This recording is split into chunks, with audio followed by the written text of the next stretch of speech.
Does this shirt come in red? What is going on, everyone? Welcome into the reveal of the number 23 team in my power rankings heading into the 2025 NFL season. Today, we'll be taking a deep dive into the Atlanta Falcons. Thank goodness this team drafted Michael Penix in the top 10 of last year's draft, because the Kirk Cousins signing was a disaster class here. But just a year removed from that, Falcons fans head into the 2025 season with a lot of excitement and expectations for this team led by Michael Penix. So much so that I think coming in with the 23rd ranking in this series will lead to a lot of people saying that is too low.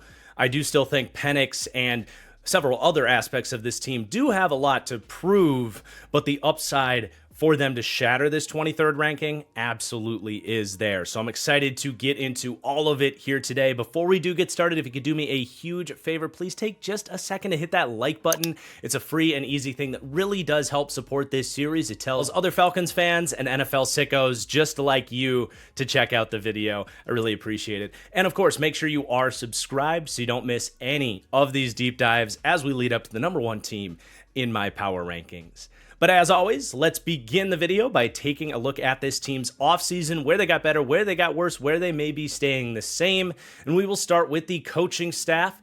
And just into year two of Raheem Morris in Atlanta, they are making some changes at defensive coordinator. The finger pointing and scapegoating has already begun, not really a great sign. Raheem Morris is supposed to be in charge of this defense, but Jimmy Lake gets fired here, and they bring in the prank call godfather, Jeff Ulbrich.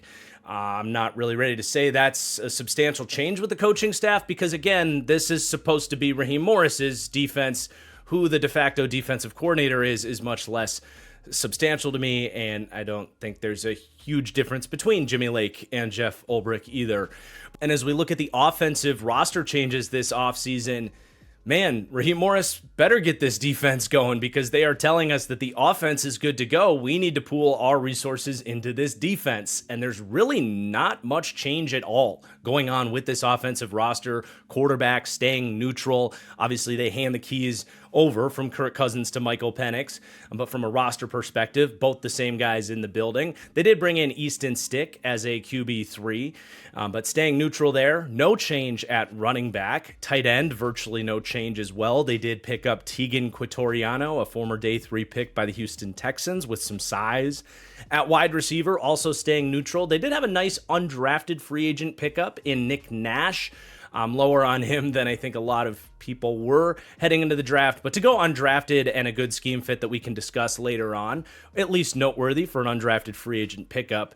And then really the only shift with the offensive roster talent is going to be on the offensive line.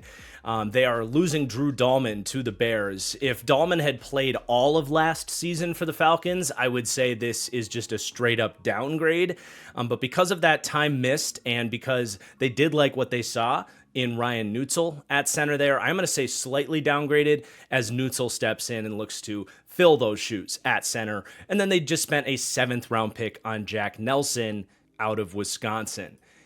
But then you look over at the defensive changes, and it is night and day where this front office, where this team did and needed to spend their resources. But there's also a lot of players kind of out the door here as well. So a lot to get into here on the interior of the defensive line. I do think that group is actually slightly downgraded. They lose Grady Jarrett, who's been a staple for this team. Not that it's like this colossal loss, but he did play 2 out of every 3 snaps on that defensive line, was still a nice 3-down interior presence for them, something they aren't going to have right now to fill those shoes. They signed Morgan Fox, who might even be a slightly better pass rusher than Grady Jarrett, but nowhere near the player for early down work. And then Eddie Goldman as well is on the way out. But yeah, again, slightly downgraded on the interior of the defensive line. They are hoping all of these upgrades on the edge, however, can more than compensate for a slight downgrade on the interior. So huge. I mean, you just don't see a lot of position groups that get this much shakeup in one offseason. Matthew Judon, that addition was a disaster. He was horrible for them last year, so much that even though he's a big name, I could not call that a big loss. I'll still say a moderate loss because of how much he played for them. But Falcons fans, they want that pick back, I think, that they gave for Matthew Judon, and then Lorenzo Carter as well out the door. Some rotational pieces in James Smith-Williams and Damone Harris not back with the team either. But as far as the additions, the Falcons obviously made a huge splash in the first round of the draft, not just drafting Jalen Walker with the 15th pick, but trading a future first-round pick to come up from the second round and get James Pierce Jr. as well. So double dipping on first round edge talent there. Big swing at this group that has been a nightmare for seemingly as long as I've been watching football. They've been looking for edge rushers. So attacking that aggressively. They also gave Leonard Floyd a 1-year, $10 million deal. All right, decent enough addition pre-draft there to get an adult in the room, basically. And then also got to mention Braylon Trice, their high third-round pick from last year's draft, didn't play for them last year, so they get another piece, another young piece, another unproven piece into that edge group. But that room was so bad last year, even if all these young guys are unproven, that group is going to be upgraded. How could it not be? But then at linebacker, I said neutral here. They lose Nate Landman, who was a really good early down run defense presence for them. He heads to the Rams. He played half of their snaps last year, got banged up.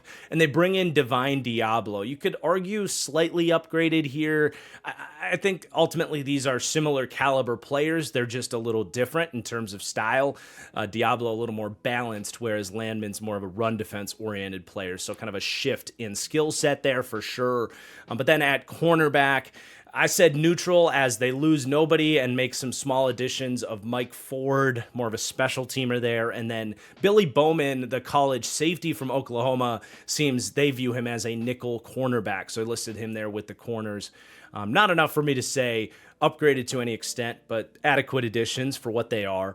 At safety, even if Justin Simmons is a big name and played 91% of their snaps last year, he's not a huge loss. I said that's a noteworthy moderate loss. He was, kind of replacement level for them last year. The NFL was kind of right that Justin Simmons is slowing down and not really the impact that he once was. Yet again here in the 2025 offseason, Justin Simmons is still out there to be signed by anybody, and there's not much of a market for him yet again. They make three kind of additions here, the biggest of which is Xavier Watts in the third round, which I'm a huge fan of Xavier Watts. In fact, he was something they got in that trade up for James Pierce.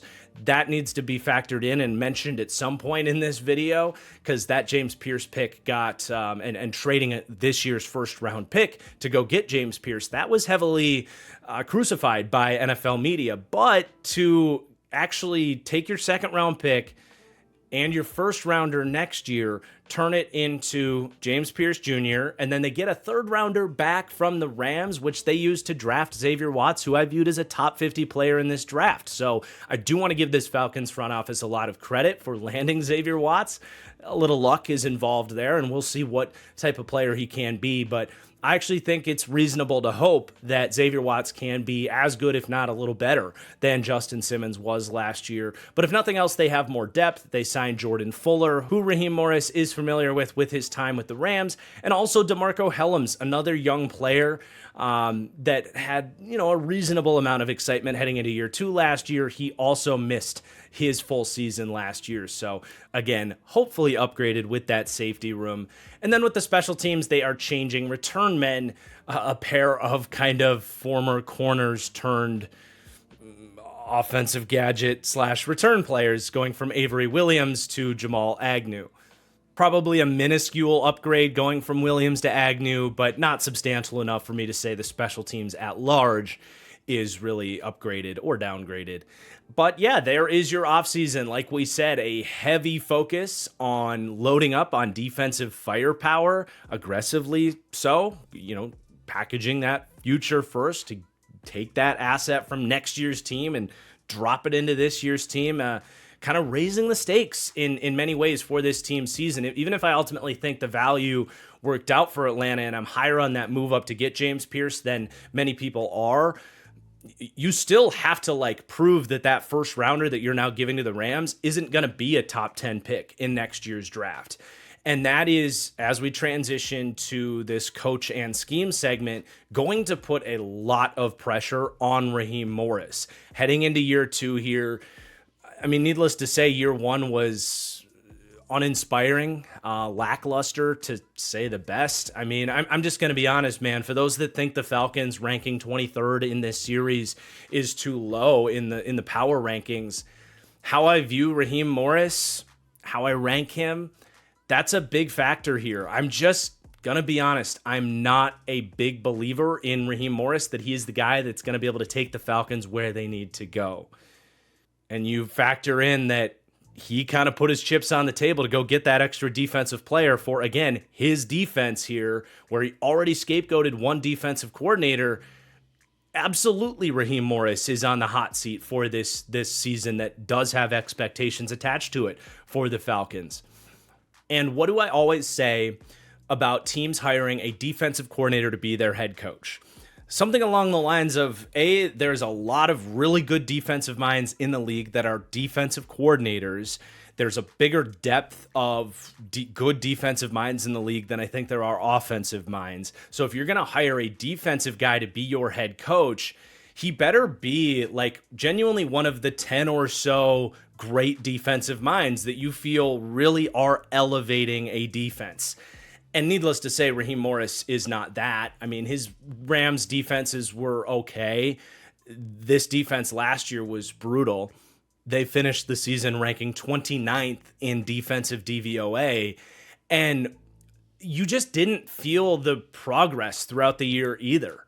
That's a big deal. Like, you look at some of the top defensive minds that have been hired in the last 3 or 4 years, whether it's DeMeco Ryans or Robert Saleh with the Jets, Matt Eberflus with the Bears.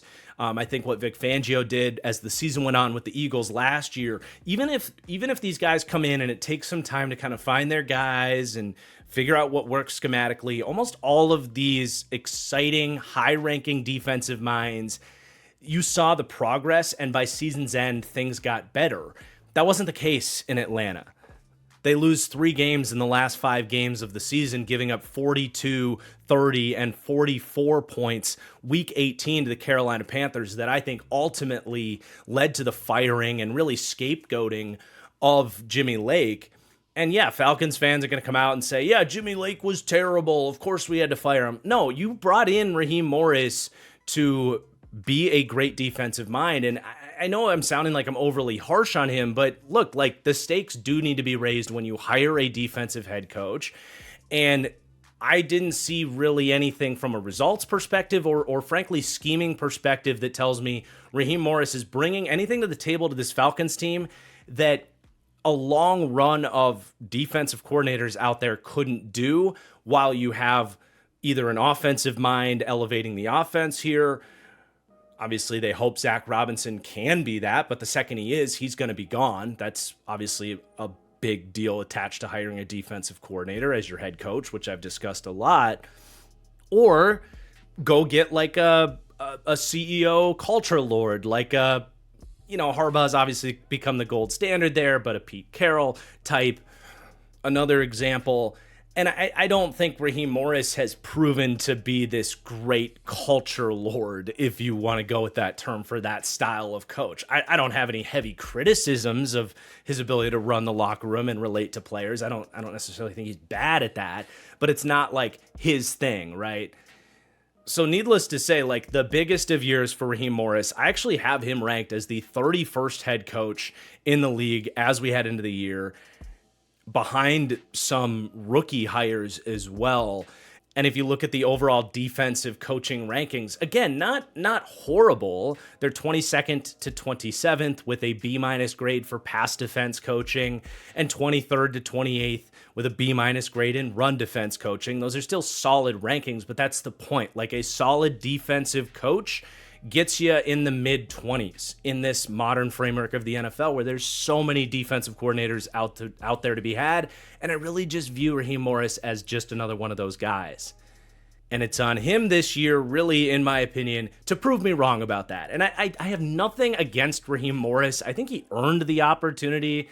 Like, I think he was done wrong in his first head coaching stint with the Bucs. where he was basically thrown to the wolves and then fired after a year. Like, it's not so much about that. I think he has worked his way up and earned an opportunity, but now it is on him to prove that he can hold on to this job. And if he can prove to be a better coach than I'm discussing him as here as we head into this upcoming season, then yeah, that's going to go a long way towards the Falcons shattering this 23rd overall power ranking. But beyond his kind of standing with this team and in the league there, let's discuss his scheme and what this team is going to look like X's and O's wise on the defensive side of the ball. And we'll talk about Jeff Ulbricht's influence here a little bit as well. But to keep things on at least a positive note with Raheem Morris, theoretically speaking, he has run it all throughout his career. Starting way back in the early 2000s, very heavily involved with those Tampa 2 style defenses. He worked under Jim Haslett in Washington for 3 years, 2012 to 2014. And then he joins up with Dan Quinn here in Atlanta, where they tried and failed miserably, but tried to replicate the Seattle 3 defense. So very familiar with that whole background of scheming. And then most recently, kind of was absorbed by the Rams coaching system, if you will, the Brandon Staley, Sean McVay style of defense there with the Rams, with being their defensive coordinator for 3 years after Brandon Staley left. And Morris was obviously heavily involved, I think, with Sean McVay and this sort of twist off of the Brandon Staley defense that Morris ran with the Rams that was then continued by Chris Shula in LA, and then Raheem Morris ran that same system here with Atlanta. So even though he's got all these other influences, what he showed us last year, and I think in many ways the types of moves they made this offseason, which we can get into some of the scheme fits and how these certain additions match what they want to do as the video goes on. But it's very clear, like, Raheem Morris is running a continuation of that Rams defense, really for better or worse. So what that defense is a scheme that is very similar stylistically to a Vic Fangio, Brandon Staley style defense, where they want to play that off zone match style where your corners are playing off of the receiver's face, not a ton of press coverage, play that kind of bend don't break style defense in many ways, prevent big plays. And obviously, as we've discussed in many of these videos, the core concept of a Fangio defense is your 2-shell pre-snap coverage and then rotating those guys up and down into any variety of coverage to try to, kind of cause chaos and confusion for the quarterback and force mistakes. So there's a lot of that with this defense, but it is different what they do here with the Falcons, what the Rams do. And I would also say the Carolina Panthers under Ejiro Evero are very, very closely knit to this kind of deviation from the Fangio tree, and that the core difference there is it's the heavy focus on cover 3. The Falcons, the Rams, and the Panthers were all top 6 in the percentage of their coverages that were cover 3 last year, all over 40% there. And that does, by the way, include any sort of cover 3 fire zone blitz, which is a big part of what Raheem Morris wants to do, especially late last season. They started to run a lot of fire zone blitzes because they kind of had to. They didn't have guys that could win, so they had to blitz more. But their blitzes were primarily out of that sort of zone match-based cover 3 stuff that PFF does chart, which is where I'm getting these numbers from. They do batch that in, which I wish they would split those up differently as someone that used to chart those coverages myself. But anyway, it is that heavy emphasis on more of a single high, at least post-snap coverage look. And by the way, when you have a Jesse Bates, also not a bad idea to have him kind of stay focused as a deep middle third. But it's more than just Jesse Bates. That's what they did with the Rams too. But even if they end up in cover 3 more than a lot of the other Fangio or even the Mike McDonald systems as an expansion off the Fangio coaching tree, this team does still give you some of those pre-snap quarters looks to try to cause confusion and kind of get back to that core philosophy of a Vic Fangio defense. And in fact, the Falcons, the Panthers, and the Rams, these 3 schemes kind of being tightly knit, they were all top 4 in cover 6 as well. So that's kind of their change up, if you will. But it is, generally speaking, that sort of put an umbrella over the opposing offense, play top down, bend don't break style defense, and hope you can get some good blitz designs, and as well use a lot of twists in games up front off of 4-man rushes to manufacture a pass rush as well. Not a lot of kind of crazy multiple heavy box loaded fronts. Most of their rushes are 4 or 5-man rushes with some form of a game element to it, whether it's a blitz or a stunt. And yeah, there's your overall defensive scheme for the Falcons. Now, Jeff Ulbrich is coming in here, so we will see now what all that means, because Ulbrich, this is a little bit of a nepotism hire, if you will. These guys were together in Atlanta for a long time, so it could just be as simple as that. But Ulbrich has gone in a much different direction with the types of defenses he's run since they were together in Seattle. Ulbrich's more of a 4-2 Robert Saleh inspired defense, a defense that does run a ton of quarters coverage. So, very different system. It's good to have kind of a different approach to the defense in the building there. And as we saw last year, Raheem Morris did kind of, in many ways, hand the defense off to Jimmy Lake. Again, I ask, what is it that you do here if that's what you're doing?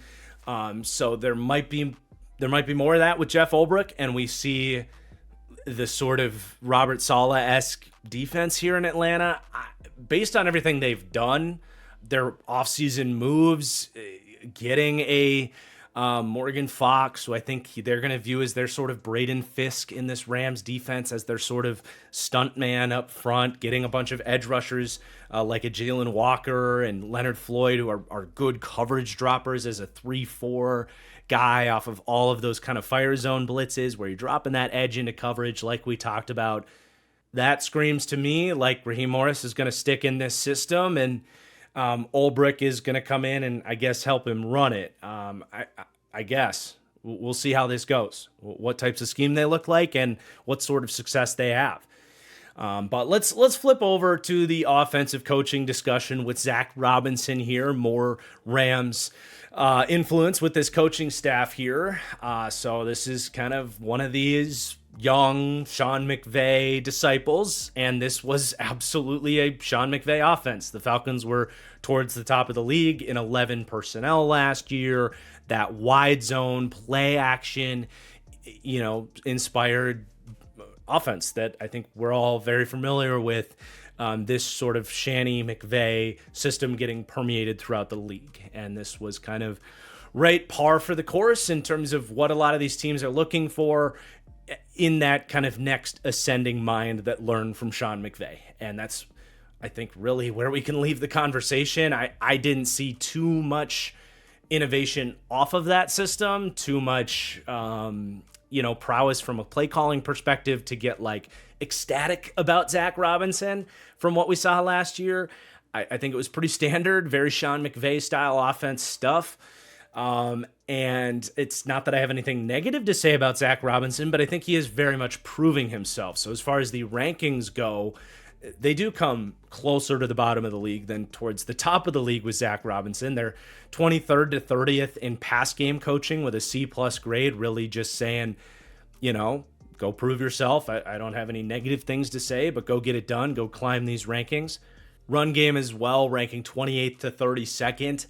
That's where I didn't see a whole lot of creative ingenuity in the run game. Watching Atlanta, it really did feel like they just kind of mashed wide zone at you, and it worked because this offensive line is excellent at blocking wide zone. I frankly give Arthur Smith a lot of credit for establishing that as a strength with this Falcons team beforehand. And yeah, you got Bijan Robinson and Tyler Algier. So yeah, you should be able to run the ball, but I frankly would like to see even more run game ingenuity to feel better about Zach Robinson, and that very much could be on the table here for Atlanta this year. It's a big year for everybody involved, but Zach Robinson as well. And if he is successful here to the extent that they could be, again, this team has a lot of upside, then Zach Robinson very much will be on the head coaching spotlight, because we've seen this how many times at this point the Sean McVay disciple takes an offensive coordinator job, oftentimes under a defensive head coach. He goes to get a head coaching job and is wildly successful. And then the team that had the defensive head coach is just sitting there like, great, guess we're back to square one.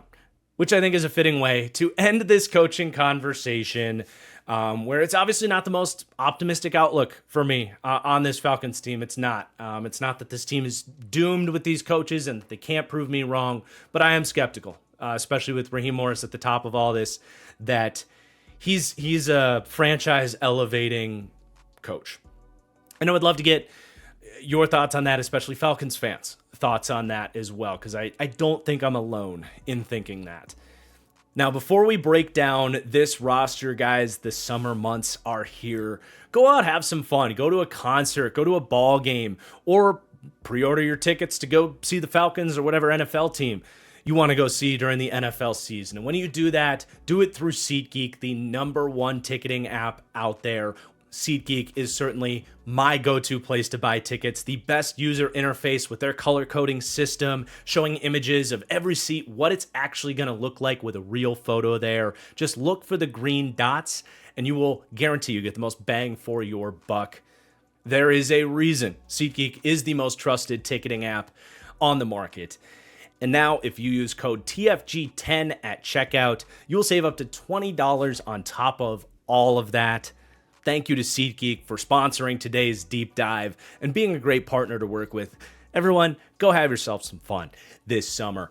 But with that said, let's get into the roster breakdown for this Falcons team, starting with the ever-interesting quarterback conversation with the Atlanta Falcons, now headed by Michael Penix Jr. in year 2 after dethroning Kirk Cousins as the starter last year. We can talk about Kirk a little bit afterwards, but let's highlight Michael Penix here, who it's just all excitement and enthusiasm right now as we head into year 2. He got 3 starts in 2024, so obviously I'm not going to rank him that high in this series with how I do things. He has a lot to prove as the former number 8 overall pick, but we can talk about what I saw in those 3 starts. I went in and watched all of them and revisit a little bit about what we thought about him as a prospect too, because that definitely still matters when the sample size is this small.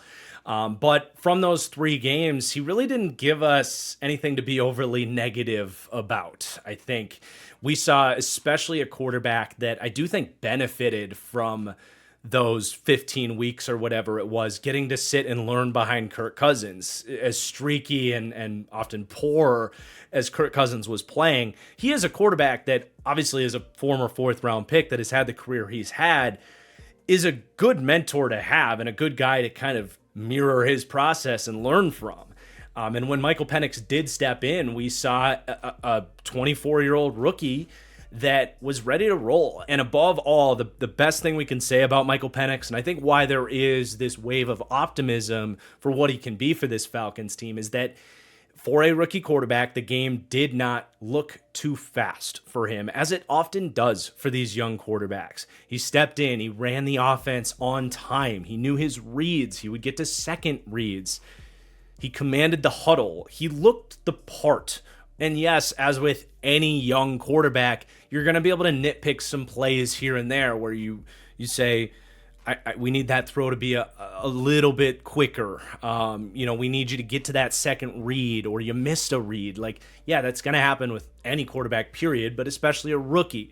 You're going to give him a little bit more of a pass for that kind of stuff, though, when the general picture of it all looks pretty good from that perspective of processing and decision-making and command of the offense. So that's a huge green light for Michael Penix. And then you can kind of get into more of the quote-unquote physical evaluation of it all. Like, obviously the arm talent we knew coming out of Washington, frankly, spectacular. Probably top 10 in the NFL among starters. And that was on display. I mean, some of the impressive throws he's able to make, cross-field deep bombs towards the pylon, firing in some of these impressive deep outs that make you think of some of the great strong arm quarterbacks in the league, like Justin Herbert-esque, Josh Allen-esque. That was absolutely on display in his 3 starts. So that's naturally going to get you excited when you see these throws and know that you've got a quarterback here that can genuinely make every throw in the entire playbook. Now, I think the biggest knock is you watch that Washington game, which again, that's 33% of the tape we have on him. We did see him spray his fair share of throws. Now, he battled back late in that game to keep Atlanta competitive, but there were some ugly moments in terms of missed throws. So that was something that was on tape at Washington, especially as he targeted the middle of the field. That's an area of his game, I think, I don't necessarily want to say it's critical that he improves upon, but if he's going to ever be like a top 10 quarterback, then yeah, it's critical, frankly, that he works on the timing of those throws and, whatever the quarterback's coach can work with him mechanics-wise to just lower that landing spot a little bit more so you're not sailing these balls over the middle of the field, which is always going to be dangerous because you're throwing it right into a safety's hands at times. That's obviously going to be detrimental to your offense and hold you back. So that's the core thing I saw in film that followed him back to Washington that you want to see him improve upon. I do think his, deep ball accuracy is really damn good for a young passer. Maybe room to improve that a little bit, but that's not so much the concern for me. It's more of those in-breakers, the digs, and the crossers that are a core aspect of any Shanahan-style offense. So that's something to keep an eye on with him.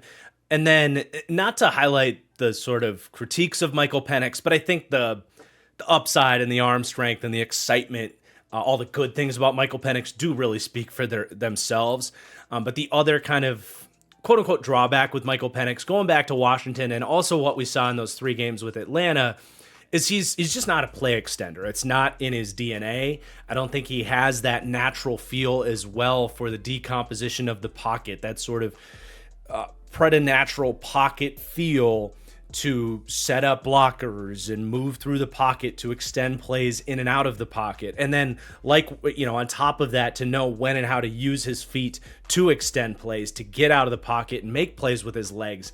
There's a lot of excitement with Michael Penix because he is a great athlete. I think he ran he ran like a 4.59 or 4.50. Like, he ran really fast. When he does use his legs, he's really good. But he has a little bit of that kind of Derek Carr. I've been critical of Justin Herbert for this as well, which I think is ultimately, Michael Penix could be something like a Justin Herbert to highlight like the upside and the excitement with his skill set. But similarly, there's a lot of plays where you want to see him use his legs more. And he only scrambled 4 times for 14 yards last year. So he doesn't always tap into the play extension aspect. And he can be one of these quarterbacks, a lot of Dak Prescott in him in this way, where there are a handful of plays each week seemingly where he chooses to kind of stare down the barrel of the gun, which is commendable that he's willing to stand in there and get hit while throwing. But he would rather on a critical 3rd down, I think, make that throw, have a receiver make a contested catch, move the chains that way, than to extend the play with his legs and maybe find a more high percentage look to keep drives alive. Now, it is nice when you have a Drake London on your team if that's your play style, so that's definitely going to help him out in that phase. But that's, I guess, a part of the evaluation on Michael Penix, that going back to college and what we saw early, he wants to beat you from the pocket, and he's got a ton of upside to do that. And we are putting the cart way before the horse in terms of any sort of eventual upside conversations, but that could be something that eventually keeps him out of that elite tier of quarterback. But there are a lot of traits here. Like I started the conversation, I think the mental makeup for him is really, really strong. The processing and decision-making is at a very good baseline for a young quarterback. So I'm excited to see it. We're going to talk about this roster, but he's got a lot of pieces to work with. And heading into what is in many ways his rookie season, I've got the Falcons ranked 25th at quarterback for the passing grade, but because they don't really use him as a rushing threat, both by the design of this offense, Sean McVay style offenses, follow it to Kevin O'Connell in Minnesota. The QB run game is just not a huge part of what they've done in those offenses. But even more so, Penix does have a litany of injuries going back to college, starting at Indiana. And I think the Falcons are well aware of that. They want to limit his exposure to big hits. So until proven otherwise, he doesn't really bring much to the table in the design run game, and that's fine. But that does take this from where they were 25th in passing all the way down to 26th for the overall quarterback grade, whereas not to tease the team, but we do have a young quarterback who comes in 26th in passing, but ended up our 25th overall quarterback, if that makes sense. But ultimately, yes, Michael Penix, huge wild card for this team. This team, in many ways, goes as Michael Penix goes. How he looks here in a big year two, not a critical year two. We're not going to write him off if things don't go great this year, but it is a big year, needless to say, and why he gets that wild card icon next to him here on the graphic. Now, let's briefly talk about Kirk Cousins. I don't want to spend too much time on this because unless Penix does get hurt, I think we've seen the last of Kirk Cousins taking snaps in Atlanta. I'm not quite ready to just write him off as useless now. Even last season, there were a couple of games, specifically against the Tampa Bay Buccaneers. Like the 2 games against Tampa, he looked like Peyton Manning wearing that number 18. Most of the other games, though, you did see a guy who was not comfortable a year removed from that Achilles injury. Arm talent had, I think, fallen off a little bit, partly because of age, partly because it's just tough to deal with an Achilles recovery. But that's why I ultimately am not fully done with Kirk Cousins. Now, a full year removed from that Achilles injury, it's possible that he could get a little bit more out of his body, physically speaking, and still be like a bridge quarterback option for somebody, or that he could step in and play pretty well for this Falcons team if that opportunity were to present itself for him. I just don't know that we've for sure seen the last of Kirk Cousins, but at least for this season, I mean, he is kind of in this like luxury prison situation, you know, in the movies where the billionaire ends up in jail, but it's just like this luxury office that he can't leave. That's kind of Kirk Cousins here making $40 million guaranteed for this Falcons team.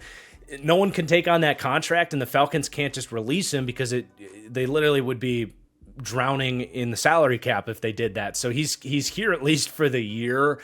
I just don't know how they can logistically move him. Maybe there's a workaround that they could find, but yeah, he's going to be here as a backup, I think, for the season. And then maybe as we get to 2026, a team is entertaining him as a bridge option. But yeah, there's your quarterback room. Don't need to spend much time on Easton Stick. He's a mobile backup type. But obviously, the Falcons can't rank that high with how I do things in this series, needing young players, unproven talent to prove it before they earn that high ranking. That's where the 26th overall QB grade comes in.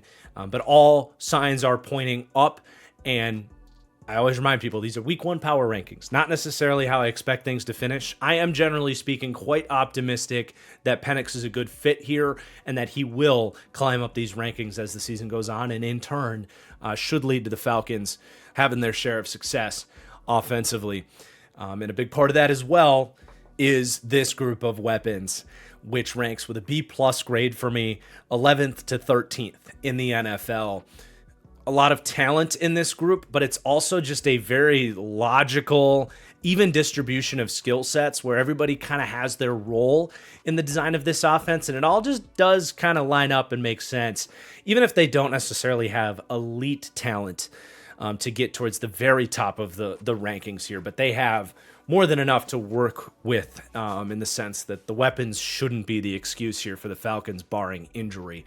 And Drake London's obviously a huge part of that. I have been so wrong about Drake London coming out of college. I didn't hate Drake London, but I didn't really think he was worth a top 10 pick. I thought he was going to be maybe a little bit closer to like what maybe Michael Pittman has been for the Colts in a best case scenario, where I just didn't ever see a world where you would feel good about Drake London being your best wide receiver. I was so concerned about the lack of speed and the focus on contested catch ability that I undersold his contested catchability and just how dominant he is at the catch point, but also his route running prowess in the short to intermediate game to genuinely create separation in a way that he has just blown me away at the next level. And I am at a point now where I am more than comfortable if Drake London is your best wide receiver. Now, like I mentioned, he's not an elite talent. There are shortcomings in his game in terms of big playability, vertical threat ability that a lot of the game's best wide receivers do have. A lot of our top 5 or 6 ranking groups of weapons in the NFL are going to have those tier 1 elite alpha wide receivers. I don't know that Drake London can ever get to that point. I would even bet against that just because of the lack of speed. And those are really, really special players we're talking about there, the Justin Jeffersons and Jamar Chases of the world. I just don't think Drake London has quite that upside. But I do still think the arrow can be pointing up on Drake London, as he just hasn't had the right quarterback play for an entire season this year. When we did see Michael Penix step in and the passing game looked, frankly, at its best late in the season, Drake London was eating. He had 17 receptions for almost 300 yards in those last 2 games, granted against the Commanders and the Panthers. But yeah, I think just in terms of how we view Drake London from a production standpoint, he had a career year last year at 1,200 yards, 9 touchdowns, awesome season. Again, cementing himself as someone that I think very well can be your best wide receiver as long as you put the right complementary pieces around him. But could he get up maybe into that kind of top 6, 7 wide receiver in the NFL conversation, maybe closer to like how we discuss Amon-Ra St. Brown, for example? Different styles of wide receivers in some regards, some similarities as well. But yeah, I think that could be the last evolution of Drake London. And then like an Amon-Ra St. Brown, someone that is going to have a very hard time entering that sort of Jamar Chase, Justin Jefferson level.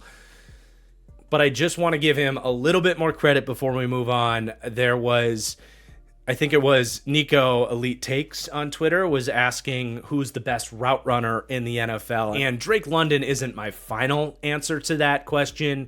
There are other guys that you would put over Drake London in the route running category. But that is the area of Drake London's game that he has just blown me away so much. Yes, when he is working in space, and he's so good from the slot too, where he's not getting pressed, he can run two-way goes and uses shoulder fakes, and he has remarkable foot speed for such a big guy that allows him to cut on a dime. He is a good route runner just out in space for your sort of TikTok routes, if you will. But perhaps the most advanced part of route running that just doesn't really get lumped into the route runner conversation is being able to play through contact. Like, that is part of running routes, is understanding that you're going to deal with physical coverage, and that, yeah, sometimes you do have to push off. Sometimes you have to do what Drake London does, where he does these almost like swim moves in between his routes to win leverage, creating separation before the catch as well. Like, that is the physical side of route running that never gets lumped into that conversation. And if you pair that with the fact that he is just a good, route runner in the traditional sense, I do think Drake London can put himself into the conversation for just who are the best receivers at the art of running routes. Like, he is tremendous at that, even if he doesn't have that top speed necessarily to stack corners on the outside and be this tremendous big play threat. And then the contested catchability speaks for itself, but he's so unbelievable at it, dude. Like, and he's gotten so good at it. He had a career high last year. Came down with 22 out of 38 contested catch targets. That was at 58%. I've talked about how the term 50-50 ball is disingenuous to what that actually is in the NFL. I mean, if you're at a 50% contested catch win rate, you're in exceptional territory. It is not normal to be a big wide receiver and to be able to convert 50% of your contested catch targets. Drake London does it and has for the course of his career. Every year he's been over 50%. But to get up towards 60% when you're getting that volume of targets, and your tape shows a guy with that basketball background. I mentioned the way he uses his arms to win at the catch point, to win body positioning, and just the play strength and focus at the catch point. You can literally throw him the ball whenever, and there's a pretty good chance he'll come down with it. But he also broke up 7 interceptions last year. That was tied for second in the NFL. The only person above him, by the way, was Elijah Moore, because there was a lot of interceptions to break up playing with Deshaun Watson and Jameis Winston. But yeah, I have become such a fan of Drake London, and I've learned so much about the wide receiver position just from watching his game. And I'm not going to say I regret my draft analysis of him, but I was so wrong, and I'm not afraid to say I'm proud to hold my hand up and say I was wrong. I've learned here from Drake London. There's so many different ways to win at this position, and he does it in a very rare way. So that's a great starting point. But like I said, you do need verticality to pair with a Drake London, because otherwise defenses can really collapse down on him. You like, if he's going to be one of the better threats off of dig routes, for example, you need to have those safeties have the respect for somebody over the top. Otherwise, they're just going to crash and double team Drake London and take that away. And that's why the Darnell Mooney signing was such a big deal last year. They needed this presence. They located him. They watched the tape in Chicago and said, hey, that guy's getting open, but their quarterback, Justin Fields, just isn't looking at him because he's the second read on all these plays. And he comes into Atlanta, the flip of a switch, Darnell Mooney is back to being a really nice number 2 wide receiver. This is exactly the role he should be in, as a Z, as a vertical threat, someone to run, out routes as well, comebackers off of the threat of that verticality in his game. And Mooney ends up just short of 1,000 yards, 992 yards on the season. That it's just like a very stable spot for Darnell Mooney to be. He has become a value for this Falcons team because of how he was utilized in Chicago. I think it was a 3-year, $40 million deal for Darnell Mooney. Like, you will pay this player that every single day of the week, especially when his skill set, again, is a necessary complement to Drake London. Is he the best wide receiver 2 in the world? No, there are better wide receiver 2s out there that are bigger, faster, more dynamic after the catch, better at the catch point, but he does everything they need him to do at not just an above average level, but a genuinely good level. So I'm a big fan of Darnell Mooney. I think, too, if you want to talk a little fantasy football for a second, I'm obviously high on Drake London and what he's going to do this year, but I think Darnell Mooney, too, there's a lot of value in him, too, especially if you're playing best ball on underdog, where it's all about just getting big weeks and they'll set your best lineup for that week. There's going to be weeks where teams either double team Drake London or use those safety rotations to focus on Drake London. Big opportunities down the field for Darnell Mooney will open up. That happened last year, even with Kirk Cousins in there. But Michael Penix with his arm, there's going to be some weeks, I think, where Darnell Mooney has 150-yard, 2-touchdown types of weeks. Currently going in the 10th, 11th round on underdog as the 47th wide receiver drafted. He's absolutely someone to target in that format. But even for your home leagues, I think, as a wide receiver to have on your bench, I think is a great bye week play as well. So big fan really of both these guys, because I think these two guys, they make so much sense together. And this is going to be the core focal point of this passing game. Where I'm not so much buying stock anymore is the Kyle Pitts train.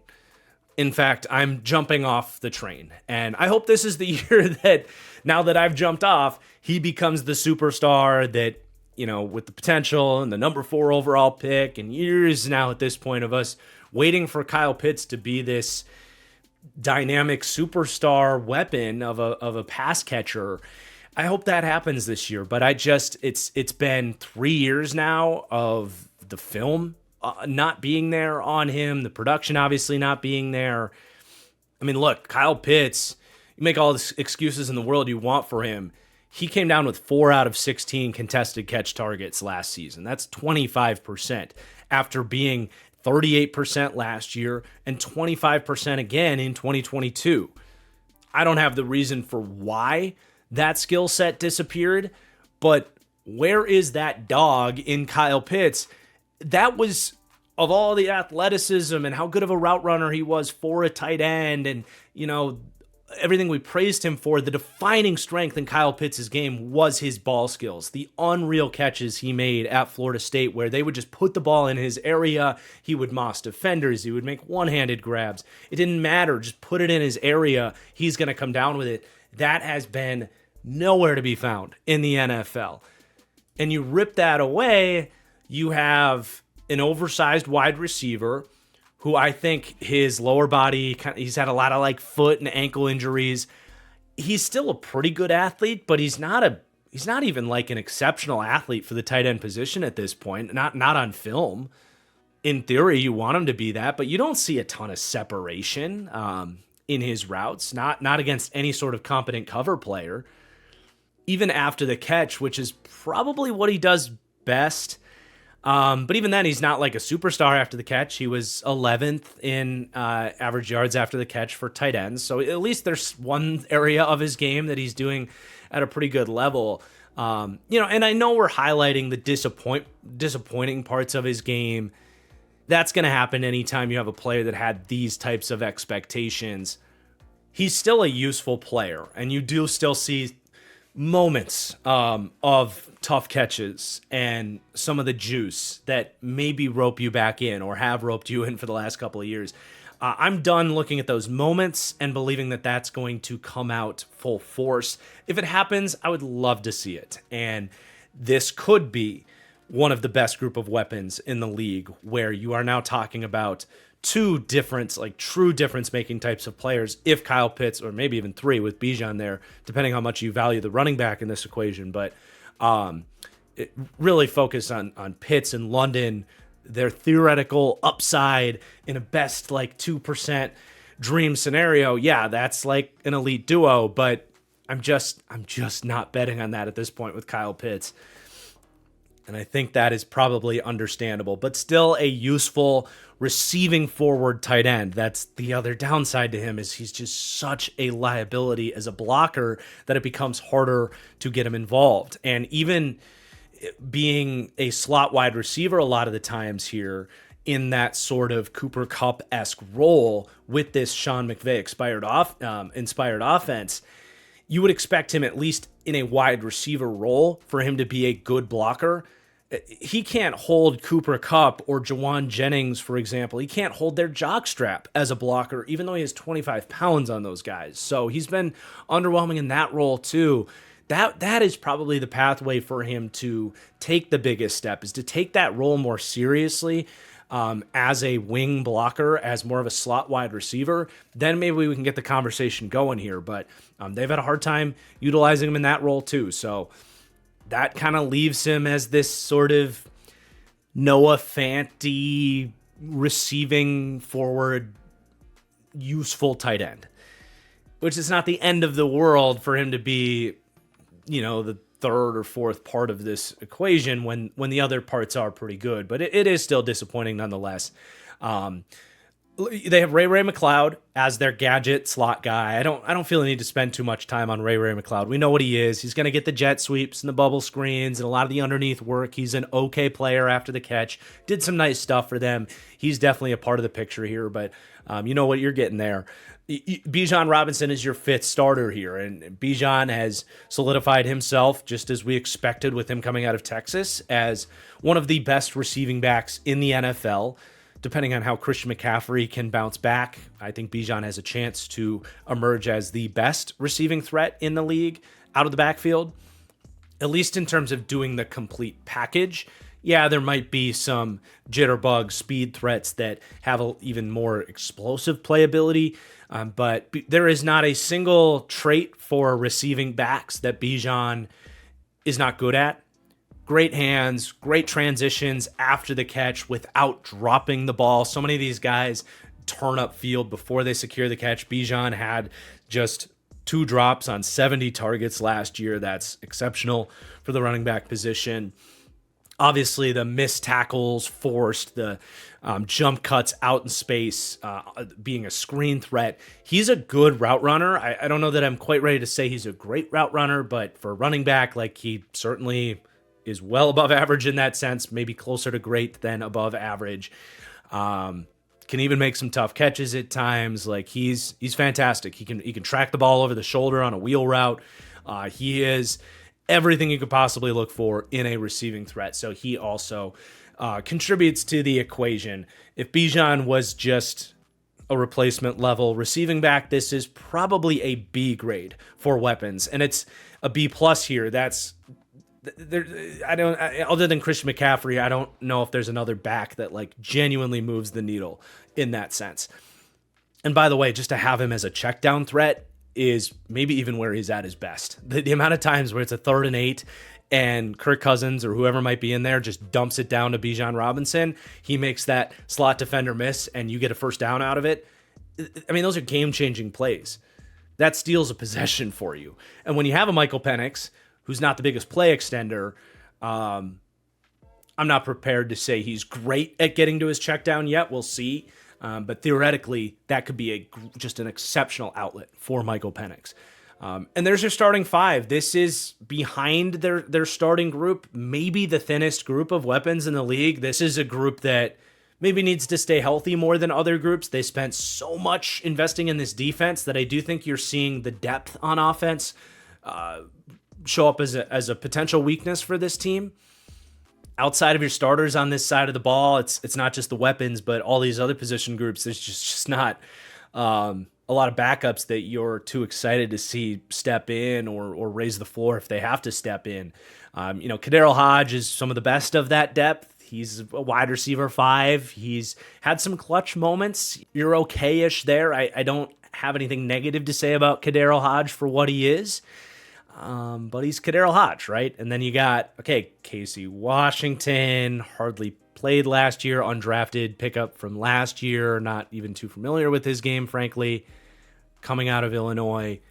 And then you got, Casey Washington, a 6th-round pick last year, got 2 targets for 1 reception last year. Not someone I was really familiar with coming out of Illinois. Maybe he surprises, but hard to say there's much there at this point in time. Agnew's there for special teams. You don't want him on the field. Ask any Jags fan if you want Jamal Agnew on the field for offense. He's a disaster waiting to happen. The only kind of interesting depth maybe on this entire offense is Nick Nash. And even then, I wasn't that big of a Nick Nash fan coming out. He had crazy production, won the Triple Crown in college at San Jose State. But you really break down his tape, and there's not really anything that he does all that well. He's crafty, he's got decent hands. It's kind of the 2 best things I can say about him. He's got decent size, 6'2", 195. But the reason he's interesting to me is what I wrote up about him was if he's going to have any success in the NFL, if he's going to have a chance of making it as a role player, it would have to be in that kind of Sean McVay, Shanahan scheme, big slot role where he's got some size from the slot. I would love to see him bulk up a little bit to be a better run blocker. 195 is a little bit thin for that role, but he does make some tough catches over the middle of the field, can run digs and run up the seam. So this would be the right offensive fit for him as their Cooper Kupp role in this offense, which, to be honest, Drake London can do some of that stuff, but you don't just want to focus on Drake London in that role. Outside of Drake London, we mentioned Kyle Pitts has struggled with that, and Raymond McLeod just isn't that guy. He's a gadget slot. So there is an opportunity for Nick Nash to emerge in that role, especially if the run blocking stuff can come along. And there's certainly an opportunity for him to make this team. So good job by Nick Nash and his agent to find a good landing spot as an undrafted player, but he was undrafted for a reason. Beyond that, your tight end depth, Charlie Warner is there to block. He is in many ways their starting tight end. He had 327 inline snaps to Kyle Pitts' 365. So it is very much a split there. He plays a lot and should be listed as a rotational starter for this team. But at the same time, they only targeted him 11 times for 7 catch and 46 yards. And he did have a drop on those 11 targets. He is a blocking specialist, but he plays his role there for this offense. And it's an important role when Kyle Pitts is as bad of a blocker as he is. But it is kind of a tough spot for them to be in where your 2 tight ends are so one-dimensional that it's painful at times. And then they picked up Tegan Quitoriano, big-bodied dude. I want to say I recall him having a basketball background coming out of Oregon State. Decent enough pickup for a shot at a tight end 3 there. And then Tyler Algier is a useful receiving back as well. Bijan's obviously going to get the most of that workload, but Algier can pass block and catch dump downs, and he's adequate at what he needs to do. He's not the special athlete that a Bijan is in that receiving game. And then all the other running backs here, like, it's all just kind of an undrafted crop of guys that I wasn't familiar with coming out. I mean, Jashaun Corbin, I remember watching him, not seeing much there. Felipe Franks, the quarterback making the transition to tight end project type. I guess maybe we'll see there, but probably nothing there. But that concludes your depth and conversation on this group of weapons. And as long as your starters stay healthy, Michael Penix should have more than enough to throw to within this offense. But it should at least be mentioned that this time of year, we always just assume all 5 starters are going to stay healthy, and that never happens for most teams.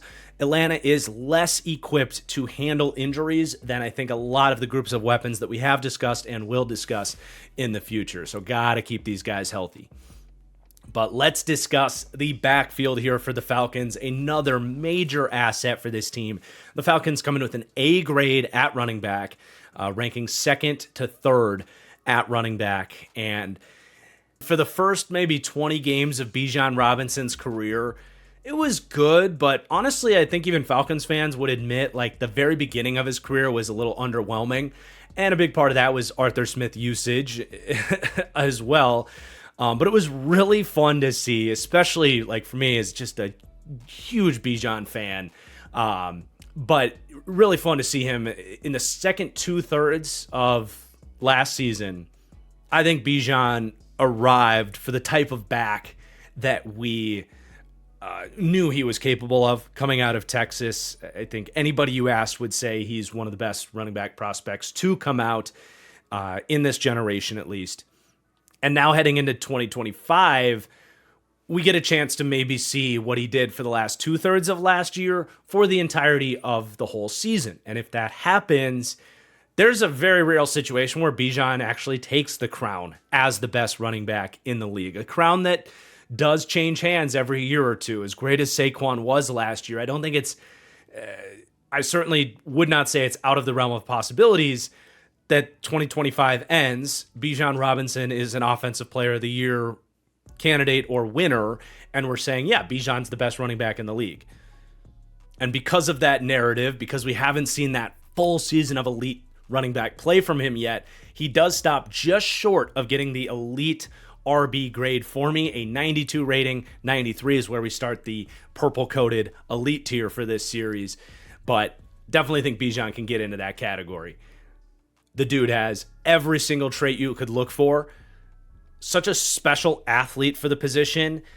No, maybe not the elite speed of a Saquon Barkley, or maybe not even like Derrick Henry when he hits his top speed, when he really gets rolling. Maybe not quite the ability to pull away from defenses that those other top 2 backs have, but he does have plenty of speed.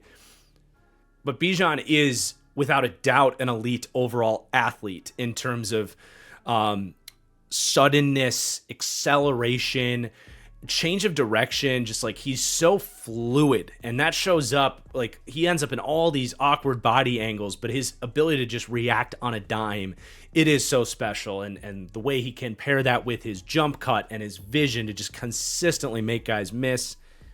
Bijan finished 4th in missed tackles forced, and that was with having less games than all of the other guys. Saquon had 20, Derrick Henry had 19, Josh Jacobs had 18. And with Bijan taking maybe 5 or 6 weeks to really settle in at that exceptional level. And that all shows up, by the way, not just in the overall rushing yards and all that, not just on the film, but the PFF grades support this as well. Weeks 1 through 6, Bijan was still really good. He was the 13th overall running back. PFF grade about 82. But from weeks 7 onward, Bijan Robinson was PFF's number 1 ranked running back in the entire league. So again, we get that picture for the entire season. The sky is literally the limit for Bijan. And with that said, fantasy football, give me all the Bijan Robinson you could get.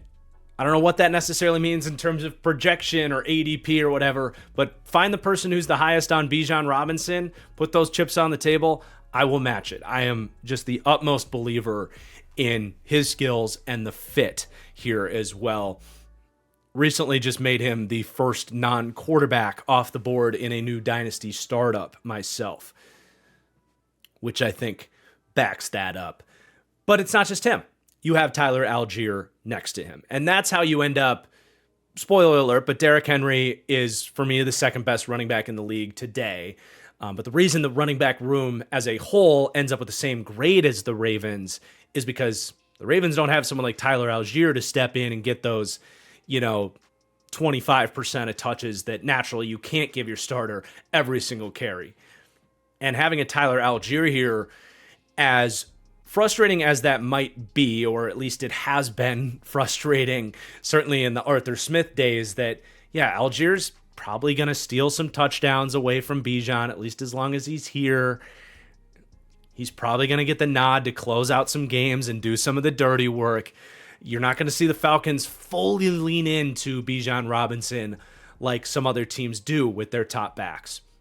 But that is because Tyler Algier is really good at that stuff. He is nasty. He has good vision, really good power. You use him in those situations for good reason. And I think this current Falcons regime was much better at knowing when is the appropriate time to use Tyler Algier, being those short yardage and grind it out end of game scenarios, which the Falcons are hoping they can have more of those this season. Whereas Arthur Smith, it felt a little bit more frustrating and sporadic, where it was like big moments and you're using Tyler Algier instead of Bijan. And that's just not how you maximize the value of having a Bijan. But I also just love how this timeline lines up here, because Tyler Algier is heading into a contract year here for him. And he might finally get his, redemption. Like, he was coming off of a really good rookie season when the Falcons effectively replaced him with Bijan here. And maybe he does just want to stick around and stay in this complimentary role, and this is always the way it's going to be. And the Falcons want to pay him as the RB2. I'd be a little bit surprised if they did that, but not stunned. But I do think Algier is a starting caliber running back that certainly someone should be looking to pay in free agency this offseason, probably more than Atlanta should value him. But I love how this timeline has synced up, because if you're going to spend the number 8 overall pick on a running back, you do want them to get to that second contract. You want to extend the shelf life of that player. And as we saw with like a Zeke Elliott, giving that guy 300 carries a season is just not going to be how you get there. It's just the reality of this position. So I do think, even if it's been frustrating at times from a fantasy football perspective, it was very smart by Atlanta, and has been smart, to have a guy like Tyler Algier that isn't just effective when you use him, but is most effective in the types of carries that would put the biggest burden on Bijan Robinson's body, getting drilled at the goal line and grinding out games against these pissed off defenders that are looking to punch you and punch the ball out and all this stuff. So as much fantasy football conversation has been centered around this RB duo, I do think in real football reality, this is the way to do it. And I'm going to try to enjoy at least one more year of this duo, depending on if Atlanta decides to bring Algier back or not. Now, as I mentioned, there's aspects of this offense that the depth is quite poor. As we'll see with the defense, the difference between depth on defense and depth on offense is becoming quite hilarious with this team. But yeah, there's no one else with any sort of proven track record in this RB room. If anything happened to Bijan or Algier, you would expect that the other guy is going to get 90 to 95% of the workload. So if you are drafting Bijan super high in your fantasy leagues, I would recommend valuing Tyler Algier maybe a round or even 2 higher than he's going out there, because Algier is useful in his own right because he gets touchdowns. But I mean, he could be a league winner, not to keep this all about fantasy football. I know we've centered around it a lot with this conversation, but definitely would be my advice to round out this conversation on the running backs. From a football perspective, this is about as good as it gets in terms of making a positive impact on the run game. Not so much, though, as we mentioned, with the quarterback run multiplier there, ranking near the bottom of the league, 22nd to 28th, with a basically C non-factor grade from Michael Penix. That's more of a usage deal with him. With his injury record, I don't think they are going to put a priority on getting Penix involved in the run game. even if he has the wheels to do it. But let's finish up the offense with the offensive line. Pretty damn familiar group here in Atlanta with just the center swapping out. But even then, Ryan Neutzel played and started half of this team's games last year. So continuity, always good for these offensive lines. And this is a very good offensive line, ranking 12th for me overall. A little bit lower in pass blocking. So they're a B grade for overall offensive line, but a B minus grade for pass blocking, B plus in run blocking. The pass blocking grade gets them 13th to 14th, and run blocking gets them 6th in the league. So much closer towards the top of the league with this group as run blockers. But let's go through them. So you got Jake Matthews at left tackle. Franchise left tackle. Feels like he's been one of the more consistent overall players now for like a decade. Just in terms of like what you see is what you get. He did actually have a career year in pass blocking efficiency last year, so we'll give him some credit for that. But to be fair, when you're going up against Carolina and that edge group twice a year, New Orleans and that edge group twice a year, we've already done them in this deep dive series. That wasn't pretty. And Tampa actually really struggled off the edge last year. I think that's probably why he had a career year in pass blocking efficiency at 33 years old for a guy that has really just been steady Eddie throughout his career. So I feel very good about him being kind of a borderline top 10 pass protector. He's more of a smaller guy, so like occasionally he can get overwhelmed by the best athlete edge rushers on the perimeter, but for the most part, his technique and enough play strength makes him top 10-ish as a pass blocking left tackle, which is obviously a huge asset. He is the best asset they have in pass protection. And then as a run blocker, again, not the biggest enforcer, but he is an athlete and has been a good fit for this wide zone run game. So you know what you're getting at Jake Matthews at left tackle. At left guard, Matthew Bergeron has had very steady development, everything you would look to see from a second round athlete. Making a transition inside, played tackle at Syracuse, but he and that athleticism and his like straight up just dickhead mentality as a run blocker, you love to see that. He has really come into his own as a run blocker, and as a pass blocker, he's settled in as well. He takes his losses. He's very week to week in that sense, but the final picture was solid in terms of pressures allowed and everything, and much better than his rookie season. So I think he's getting there. He is heading towards like a very nice payday and being a very good guard for this team. I'm not going to say he doesn't have like Pro Bowl upside, just because all the traits are technically in there. But if nothing else, like you feel very good about his projection now heading into year 3. At center, Ryan Neutzel, this is going to be the big question mark. Even though he did play and start half of their games last year, I'm not going to say he was great. It was good enough that they felt like, yeah, let's bring him back on kind of a 1-year, $3 million deal or so. Enough that they were willing to let Drew Dahlman go. They have quietly been a bit of a factory at this center position where they've been this wide zone run game for so long that they know that their play action game is going to protect smaller centers in pass protection by keeping defensive tackles moving east and west. And then you can always help them on double teams in the drop back game.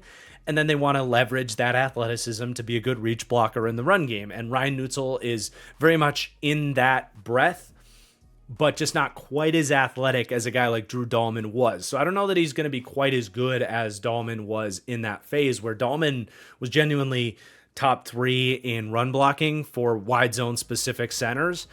I just don't know that Neutzel quite has that in him, but there were a lot of good run blocking reps in there on tape.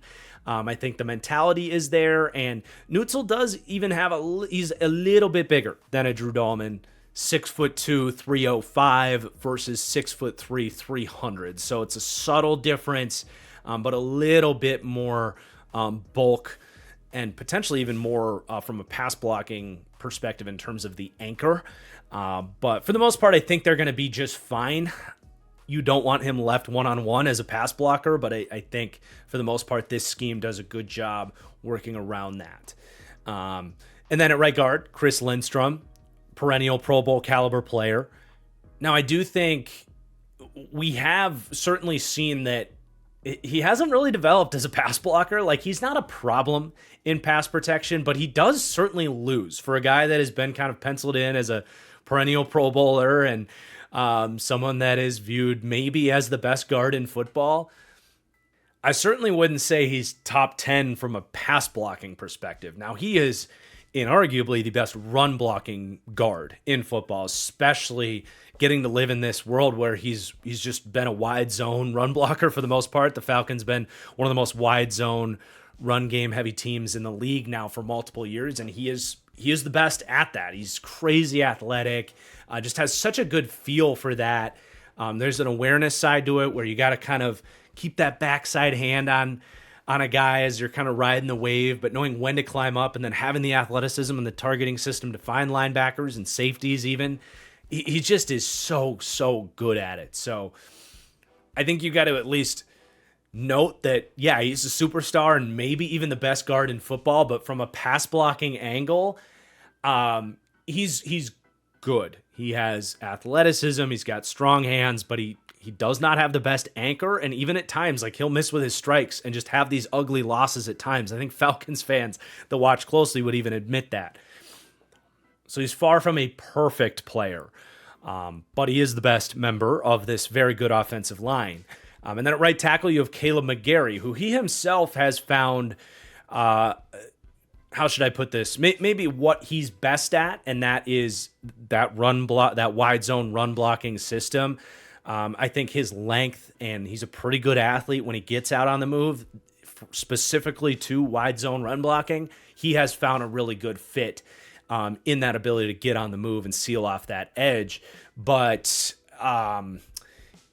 for a while, like, he kind of struggled to block north and south, to get up and under guys' pads. He can fall off of blocks if you're doing a little bit more inside zone and do a gap-centered run game.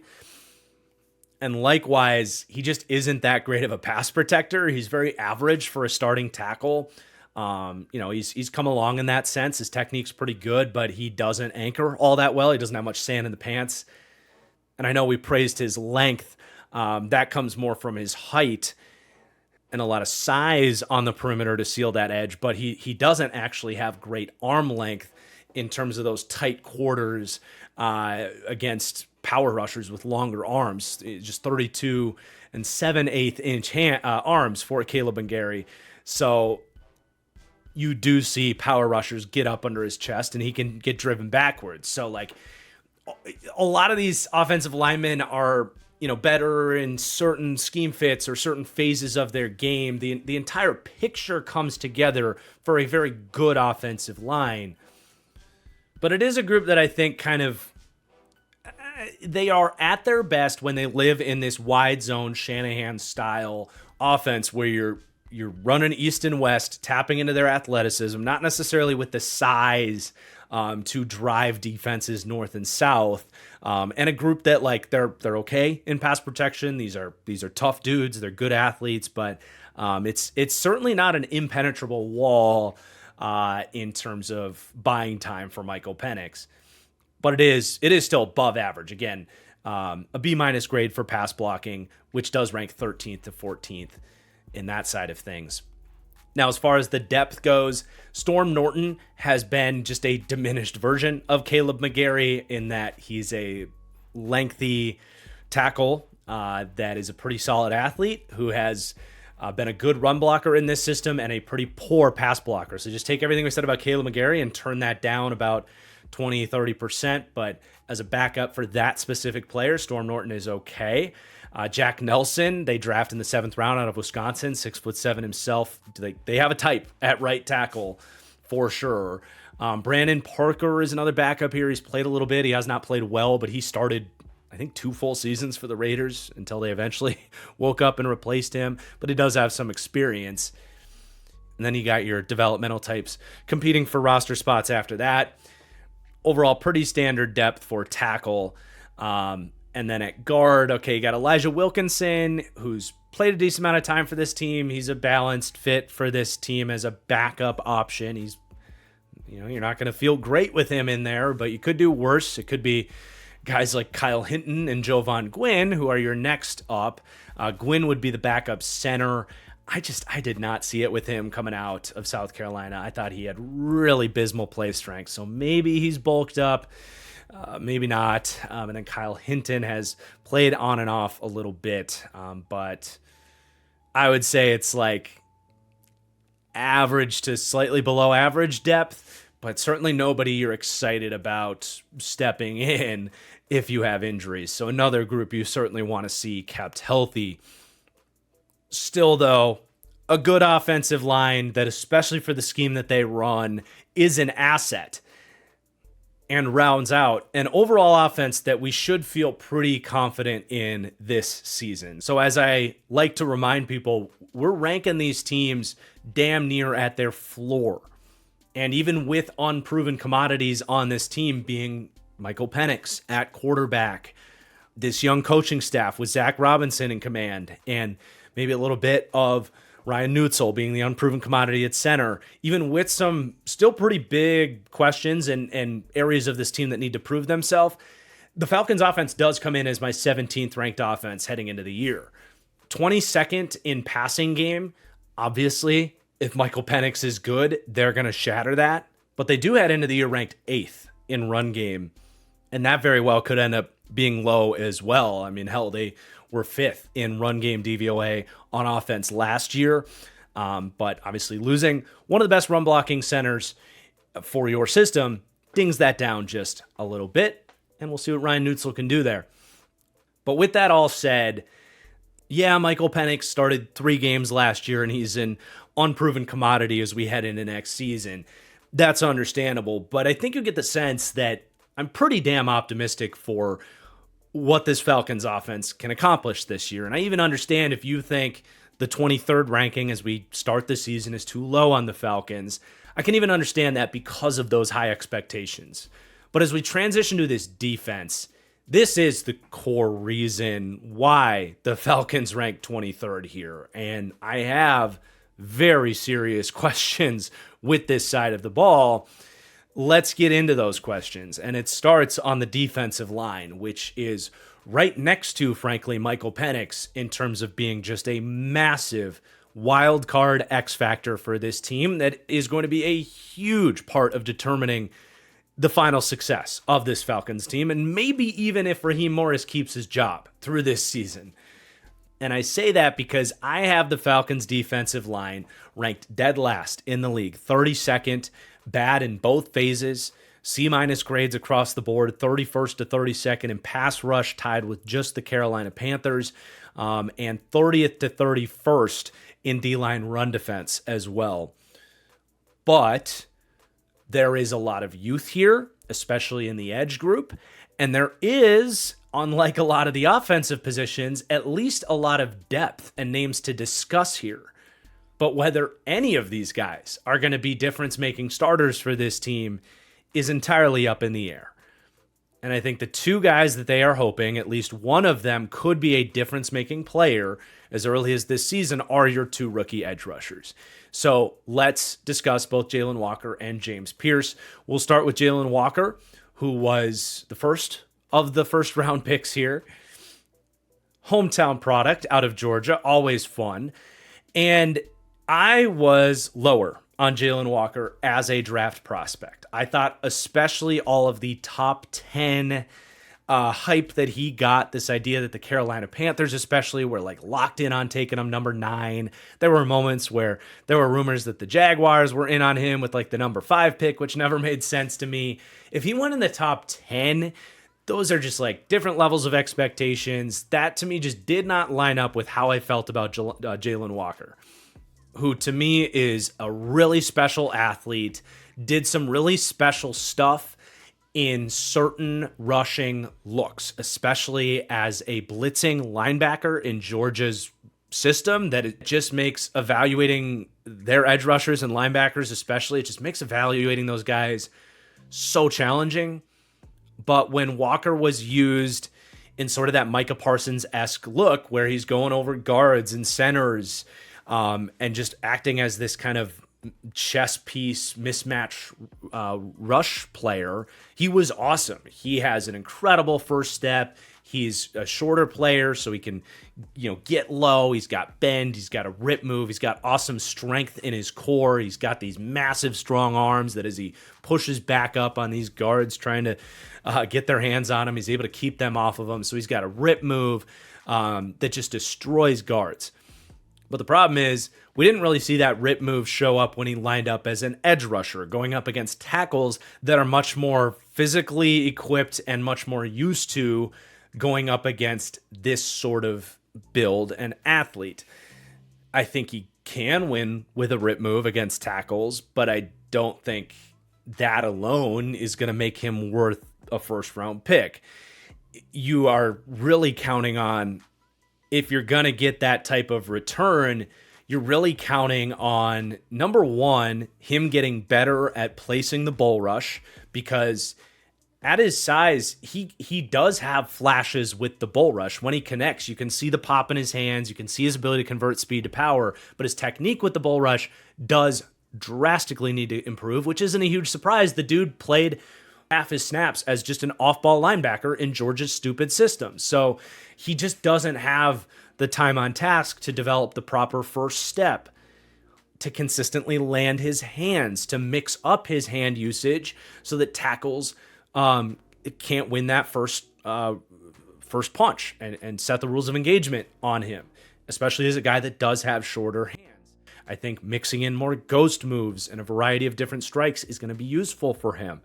Not to mention just actually having other pass rush moves that tackles have to account for, because you watch his edge tape and they knew the bull rush was coming and it was very hit or miss for all the reasons we just said. So you want to see Walker develop inside counters, maybe a cross chop, break out some Euro steps. There's just so much more technique and gamesmanship that can be brought out in Jalen Walker, but it does need to get brought out. And how many of these freaky edge rush prospects over the last 5 years, whether it's Trayvon Walker out of his own school, Miles Murphy, Tyree Wilson, I mean, how many guys do we have to rattle off? This is the type of athlete. He doesn't have the size and length profile of a lot of these other prospects, but this is kind of the general idea that teams are swinging for, is if you're going to be a great pass rusher, you got to be a great athlete. And that is true, but you also need the technique. And so many of these first round guys are drafted off of the athleticism. I mean, Leonard Floyd, another Georgia prospect, now with this team, it's been a lot of the same with him too. A top 10 draft pick that never really figured the rest of it out. That growth simply needs to come with Jalen Walker as he presumably makes more of a switch to a full-time edge role. Now, the ability to line up over guards and do that kind of stuff, that's going to translate as a blitz package rusher. I don't think you draft just that role 15th in the draft, and that's why they're going to play him a lot off the edge. But that should at least be mentioned that, yeah, he can do that, and we'll see if Raheem Morris finds the right way to scheme him into that linebacker room to be determined there, right? Like I said, I don't have a tremendous amount of confidence that he's going to know the right way to use Jalen Walker. But we'll see. There is a lot of potential there for like Jalen Walker, maybe Leonard Floyd and James Pierce to all be out there together, but we'll see. That's not really consistent with what they did last year.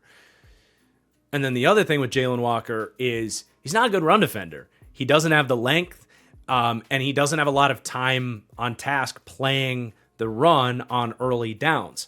But his tape as a run defending linebacker was quite poor. His diagnostics and ability to get off blocks was really underwhelming. That's why he's a defensive line prospect, or at least an edge outside backer. And even when he dropped into coverage, I didn't think he knew what he was looking at. In theory, Jalen Walker can be a weapon with his athletic ability and linebacker experience in a lot of these different blitz packages off the edge where they drop that edge rusher into coverage. In theory, Walker should be pretty good at that. But even then, there wasn't a lot of promise outside of just his athleticism when he did play in coverage. So he's a complete project. and a complete projection out of that Georgia system. He is really the ultimate question mark young wild card where there is upside here. You don't find a lot of guys that have this much explosiveness and power packed into his frame. But you gotta be able to tap into it with skill as well. So we will see what we can get from him. That's the evaluation on him. Now we can watch him as a pro player and see if this was a case of misutilization in college and NFL development.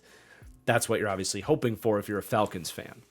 But your other rookie is actually someone that, from a football evaluation, I liked more. Now, a big reason why James Pierce was available in the 20s to begin with is we at least have to bring it up because why he was available to begin with. There's a lot of questions about his sort of football character. Whatever that means to you, that was the narrative that was out on him, whether it's practice behavior or how he interacts with the coaches. There was something there. That is inarguable because this was a top 10 talent if that wasn't there. But that was something that was discussed on him for months, and it leads to the fall into the 20s, and here we are. I don't really know what to think about that. It's just kind of sitting there on the back burner like, okay, he had questions about his football character. Let's see what that means for his NFL career.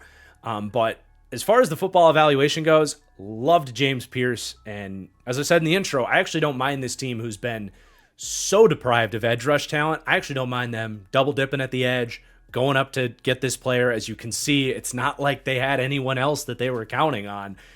So yeah, go take, if you think next year you might have to draft another edge rusher in the first round, go get a 21-year-old and start his development plan in your defense right now. Why not?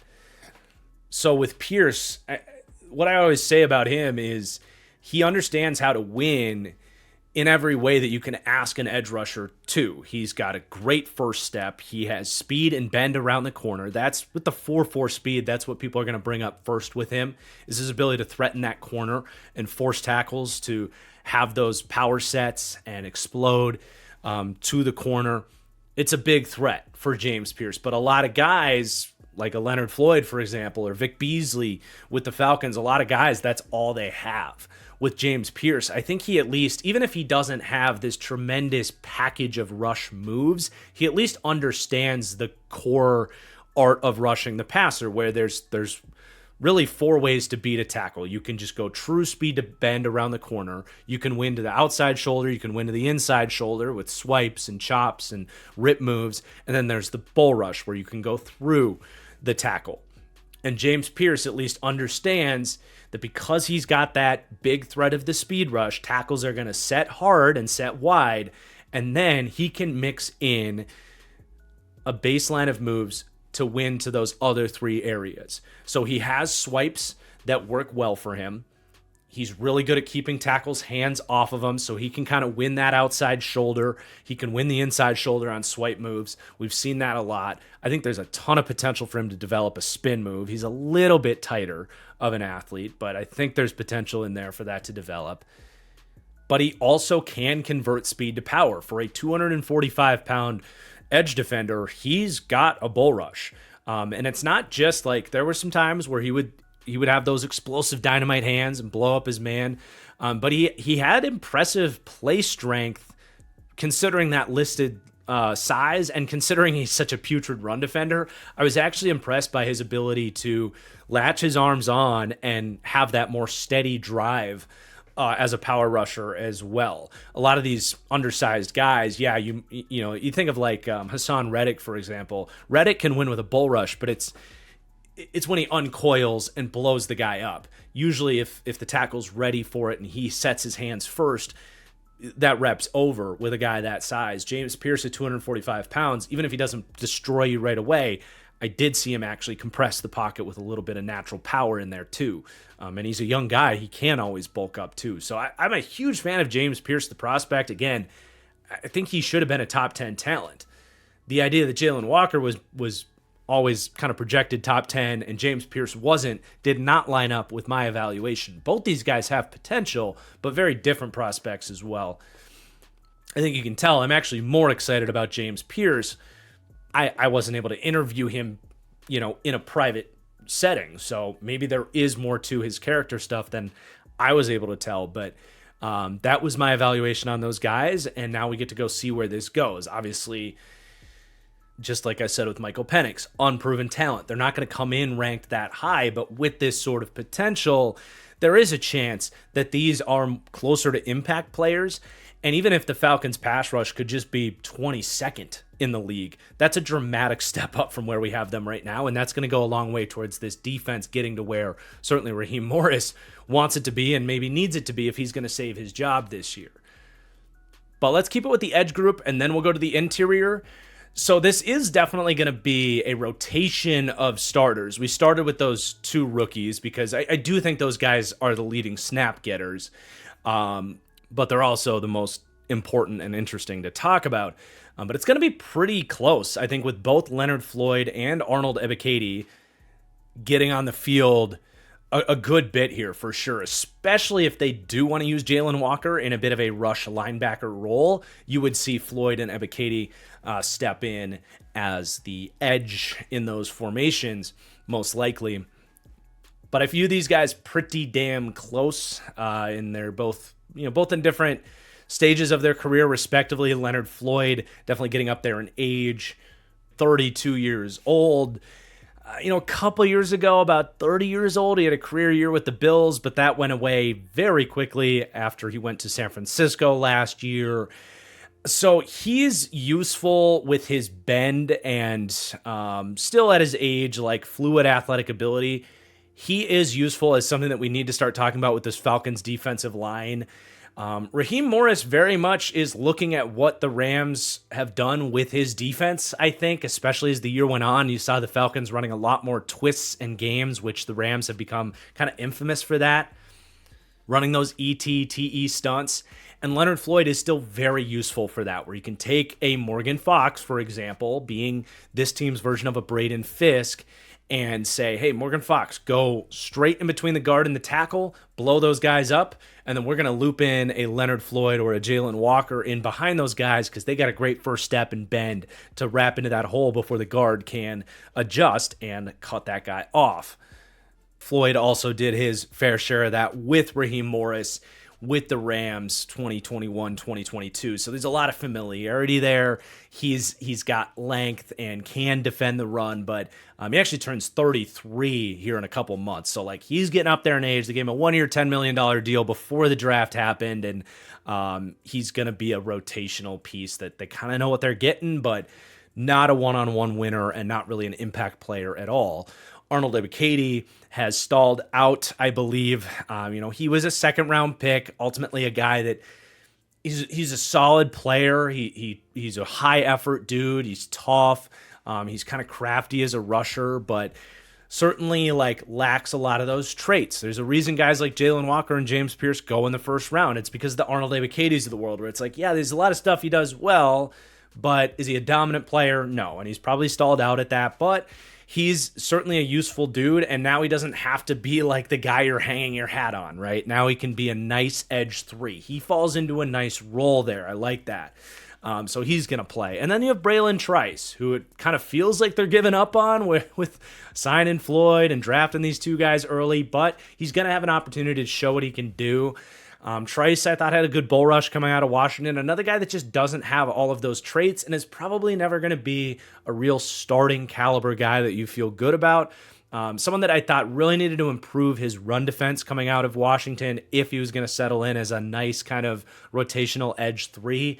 If he can do that, I think you can get something like an Arnold Ebiketie, different styles, but caliber of player. It's possible for Braylon Trice to turn into that. So definitely keep an eye on him to emerge as more quality depth, though they don't need him to.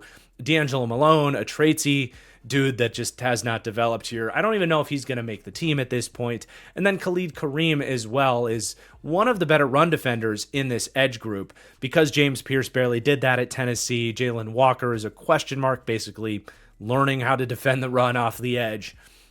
Floyd and Ebiketie don't have a ton of size. Wouldn't be surprised if Khalid Kareem actually made this team and ate up a decent amount of snaps as kind of a hard 5 technique to play some run defense. but obviously an edge group that is fully contingent on the success of their rookie first rounders. Then the interior is much more straightforward in that you mostly know what you're getting from these guys, especially your two core starters, David Onyemata and Morgan Fox. So David Onyemata is also way older than I thought. He turns 33 this season as well. And that's totally like the sneaky part of this defensive line that makes this unit such a wild card.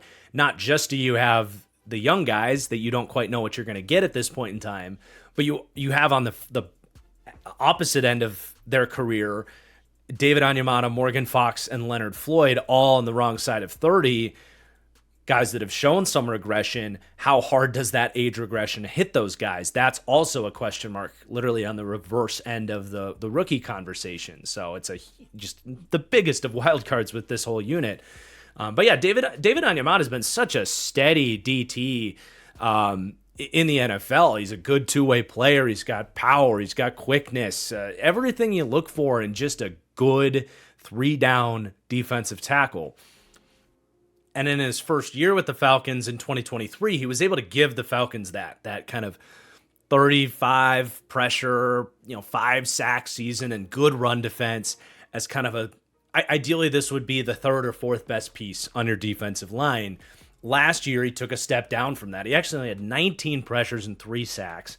You did see some flashes in there as a rusher, still not a bad run defender, but frankly, we give him a 77 rating here.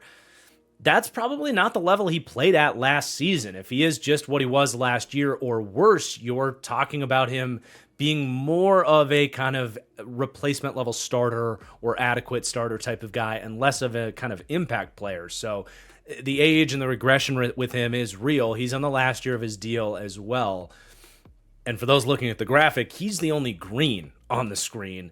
Again, you might not get that green from him, if you will. But then you got Morgan Fox next to him. They give him a kind of cheap 2-year deal. And he is a pass rush specialist kind of tweener type. He's 6'3", 275 pounds, which that's going to have its pros and cons, right? If you want to run all of these twists and stunts, that is what Morgan Fox does. He is there to run ET stunts. But unfortunately, you can't just use him when the stunt is coming, or the opposing offensive line is going to figure that out pretty damn quick. So he does ultimately have to, number one, be out there for some run defense snaps. And he is a problem. I mean, he's basically an edge rusher in size, having to take on double teams a lot of times. And that can get really, really ugly. That is going to be a massive drop off in D-line run defense from Grady Jarrett playing a lot of those snaps last year, where Jarrett's still pretty good at that. So that's a drawback in his game. And he's also a guy that, if you're asking him to win one-on-one as a rusher, he's fallen off. He already wasn't great at that. He's got a decent bull rush. He can cross your face from time to time. He's okay in that sense.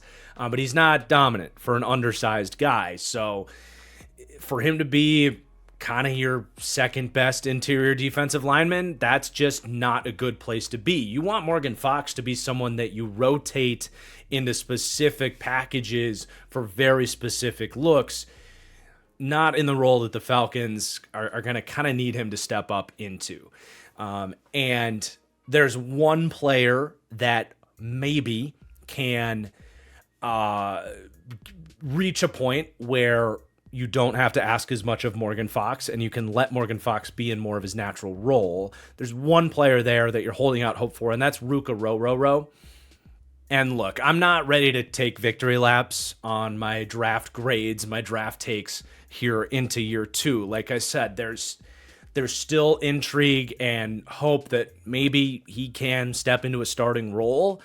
But Jesus, man, considering they traded up to get him 35th in the draft, those are damn near first-round draft pick expectations. And we're talking about a guy that, as a 23-year-old rookie, was a healthy scratch for the first month of the season, played 150 snaps total on the year, was loosely banged up, but it was not injury-related, really, why he didn't play. He ends up getting in 8 games, just 5 pressures on over 100 pass rush snaps. That's not going to cut it. was not an impact against the run. He was essentially a lost cause in his rookie season. Still worth keeping an eye on because this is the regime that drafted him highly. He's an athletic dude. But the reason I thought this was such an egregious overdraft was 5 years at Clemson, there wasn't really a pass rushing plan. There wasn't a high level of production. There wasn't a lot of great tape on him. It was just flashes of athleticism. He's tough. It's not that it's like an effort thing, but he just needs to figure out how to play the position at a much higher level. So you're attaching hope to him because of the draft pedigree, but that's really it. But it's certainly scary that he's really the only like actual technically defensive tackle left. Like this is a horribly undersized group. I mean, Zach Harrison was a college edge rusher. I actually like what Zach Harrison did in this defense as that kind of 4-eye defensive end role when they get into penny fronts, 5-1 fronts, where they want to play a base 3-4. I think he played that base end pretty well, considering he was more of a college edge player. And he brought some play strength and length to the table there, but like that's a role specific kind of maxed out version of Zach Harrison, I think, as kind of a tweener. Tweeners do have a limited upside, and that's where Zach Harrison falls. And Harrison would run into the same issue if you did have to ask him to play 3 technique in your base fronts, or base nickel fronts rather. When are we going to get used to just calling nickel base? Like, come on. But anyway, in looks where you have 2 interior defensive linemen, Zach Harrison is not really practical in those looks. They do have Taquan Graham. He's okay. They bring him back in like a 1-year, $2 million deal. And until Rook takes any sort of step forward, Taquan Graham is your second best run defending true interior player. He's another, though, kind of undersized guy. He's about 295 pounds. Kentavious Street is he's Morgan Fox turned down. He's another guy that's like 275 pounds and plays a very specific pass rush downs role. He's shown a little bit more defending the run as an edge player at times, but that's not really how this scheme works for Street to show that. Brandon Dorlus was drafted in the 4th round, another guy that could not get on the field as a rookie, another tweener with athleticism. And then LaCale London is actually a nose tackle that damn well might have to play here because they just don't have a guy that can eat up double teams other than David Onyemata. And even David Onyemata is like 305 pounds and not as good at it as he once was. So not only is this group highly questionable in terms of overall talent, but they're tiny.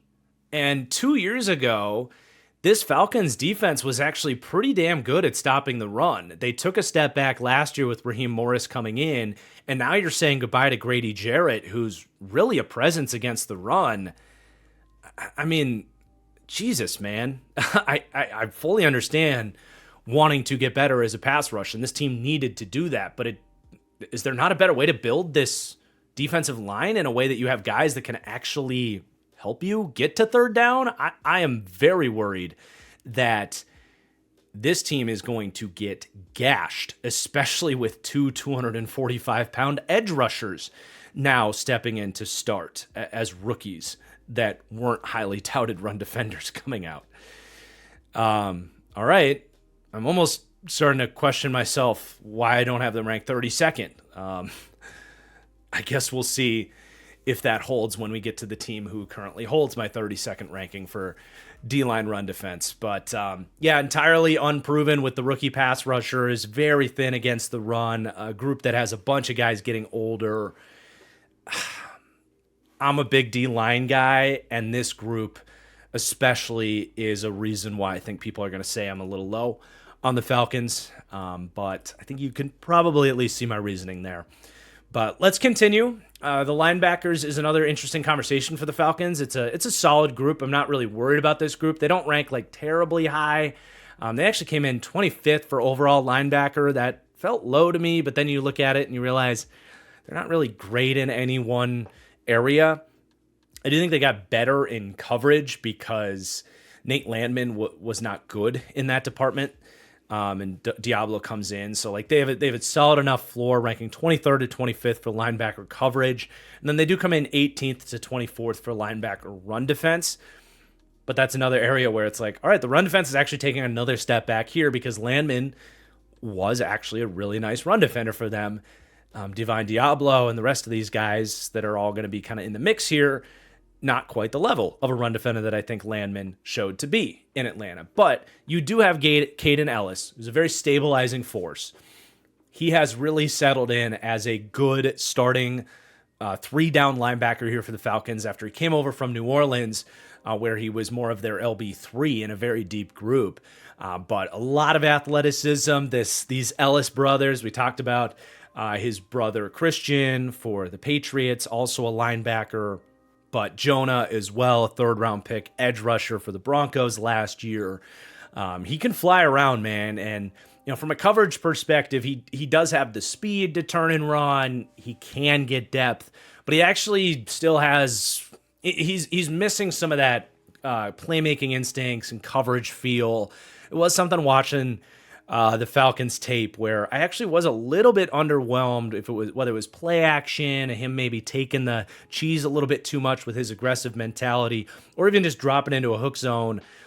There were actually a lot of times where I wish he would have taken stuff away a little bit better. So he's not a horrible coverage defender, but he's not a good one per se. Run defense though, he's good at it. Missed tackles showed up as a theme for him last year. 13% is below average. And I think that leads to some questions whether or not he can clean that up if he can be a great run defender for this team. I think tackling consistency is a big part of that. He was much better in 2023, almost half of that at 7.2%. But his career rate going back to New Orleans was more of that double-digit percentage. So that would be the one thing to keep an eye on. I think if he can improve his missed tackle rate, you would view him as even a larger impact in the run defense than we're painting him here. But he's also a tremendous blitzer. He had 43 pressures and 5 sacks for this team last year, which we just talked about that defensive line and how bad they are. He actually led this team in pressures last year as a blitzing linebacker, which is just astonishing. And that's where I am very excited to see how they want to use Jalen Walker, because they obviously were able to get Caden Ellis going off of their blitzes. Jalen Walker is just that ramped up even more. So I did want to put him on the linebacker graphic here, not because I think he plays linebacker really. It would really just be 3rd-down rushing packages. But it could change Caden Ellis's usage a little bit. Maybe that does lead to him getting even better as a coverage defender, because even going back to New Orleans, he was kind of this, I don't want to call him an edge guy, but he was kind of their strong side backer that wasn't really worried about coverage. And even last year, he was rushing the quarterback 1 out of 5 snaps when it was a coverage snap. So more time on task as a coverage defender could help that side of his game too. So just all something to keep an eye on. It's interesting to view him as someone that could be getting a lot better at 30 years old, but that's certainly possible, I guess. Not that I necessarily project it or am putting the up arrow on it, but it's at least fascinating to have those conversations. And then your real LB2 here, I do expect that it's going to be Divine Diablo. They give him a 2-year, $14 million a year deal. So it is starter money, but it's not a ton of money. And that's not so much money that if Troy Anderson, for example, who has traits for days, not that Diablo doesn't, but Anderson now heading into year 3 is fascinating to me. And I didn't think I was going to say that until I watched the film, and he was much better on tape than I was expecting to see, especially that New Orleans game, which was the last game he got to play healthy last year.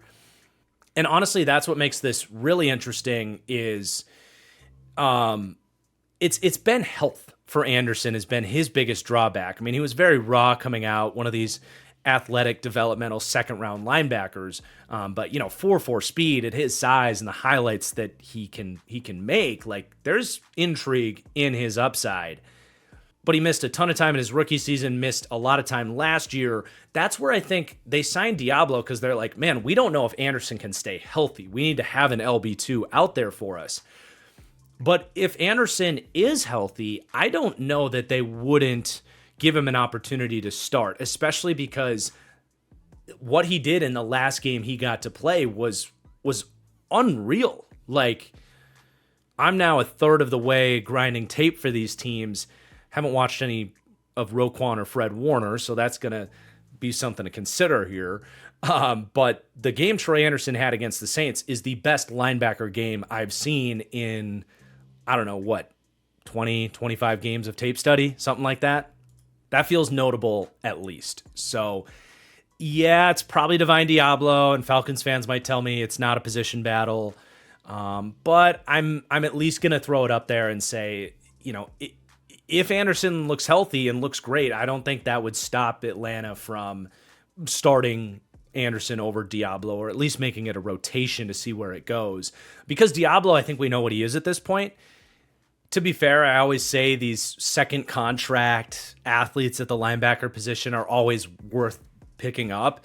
And there is certainly a world where, things are really starting to click with him at age 26, 27, which is the sweet spot for a lot of these kind of mid-ranging third, fourth round linebacker types. So yeah, there is a hidden upside with Diablo, as there is with a lot of linebackers his age. But Diablo also doesn't have the positive trajectory.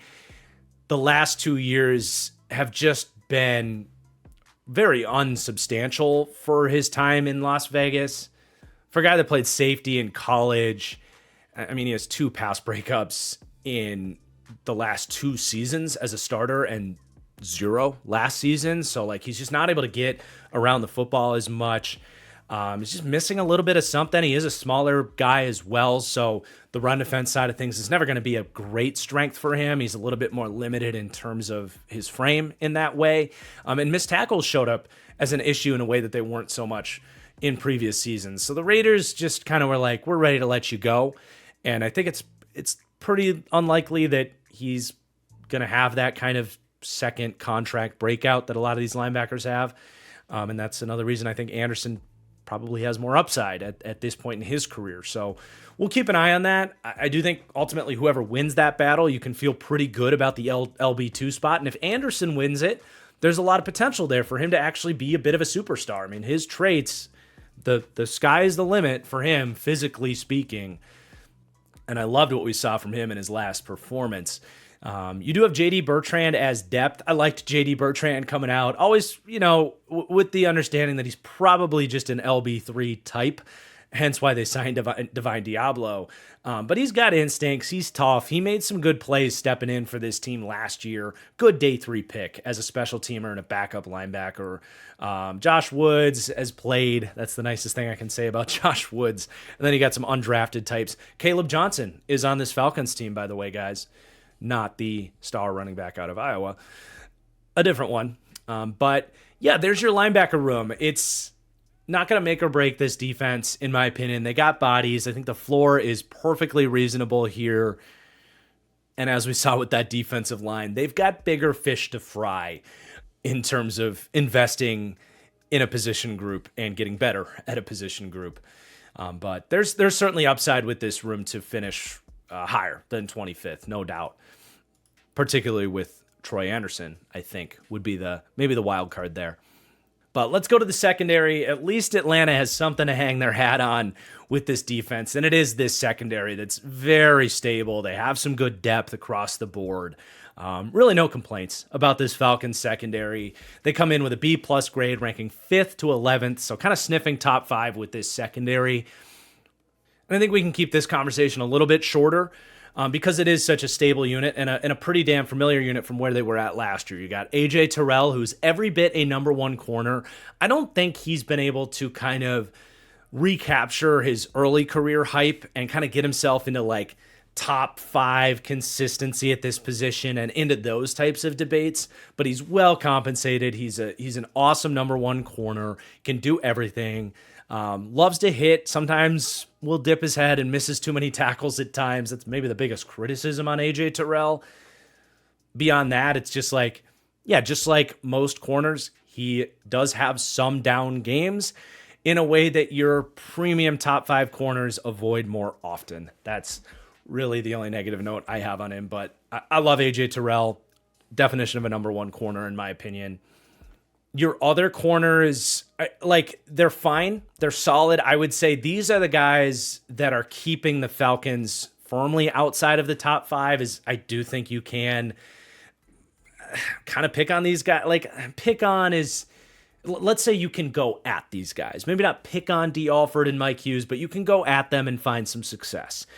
You do wish you had better players at CB2 and your nickel corner. D. Alford showed a lot of promise out the gate as an undrafted pickup. He's got a lot of twitch, but his lack of size shows up. He gets out physical at the catch point. He hasn't been always in the right place in terms of coverage, but you do see it in run defense and against bigger slot guys. Like, he just has his limitations with his size, but he's a nice player. I like his athleticism and his coverage feel for the most part. Mike Hughes earned a second contract with Atlanta here. Journeyman, CB2 type. He can play a little slot, play outside. He's fine. Definition of a fine kind of Band-Aid starter for a team. I've shifted more and more towards comparing corners to kind of like batting average with baseball in terms of like reception percentage and stuff. Mike Hughes is like your 7 hitter that's going to hit 250. And in football terms, that's, about a 65% reception allowed percentage. You can go at him. He'll stop you sometimes. More often than not, you'll be able to beat him. That's kind of average starter CB2 territory. Now, you do also have Clark Phillips, who I don't know quite how much he's going to play, just because Mike Hughes did kind of take, these guys were kind of duking it out, and Mike Hughes emerged.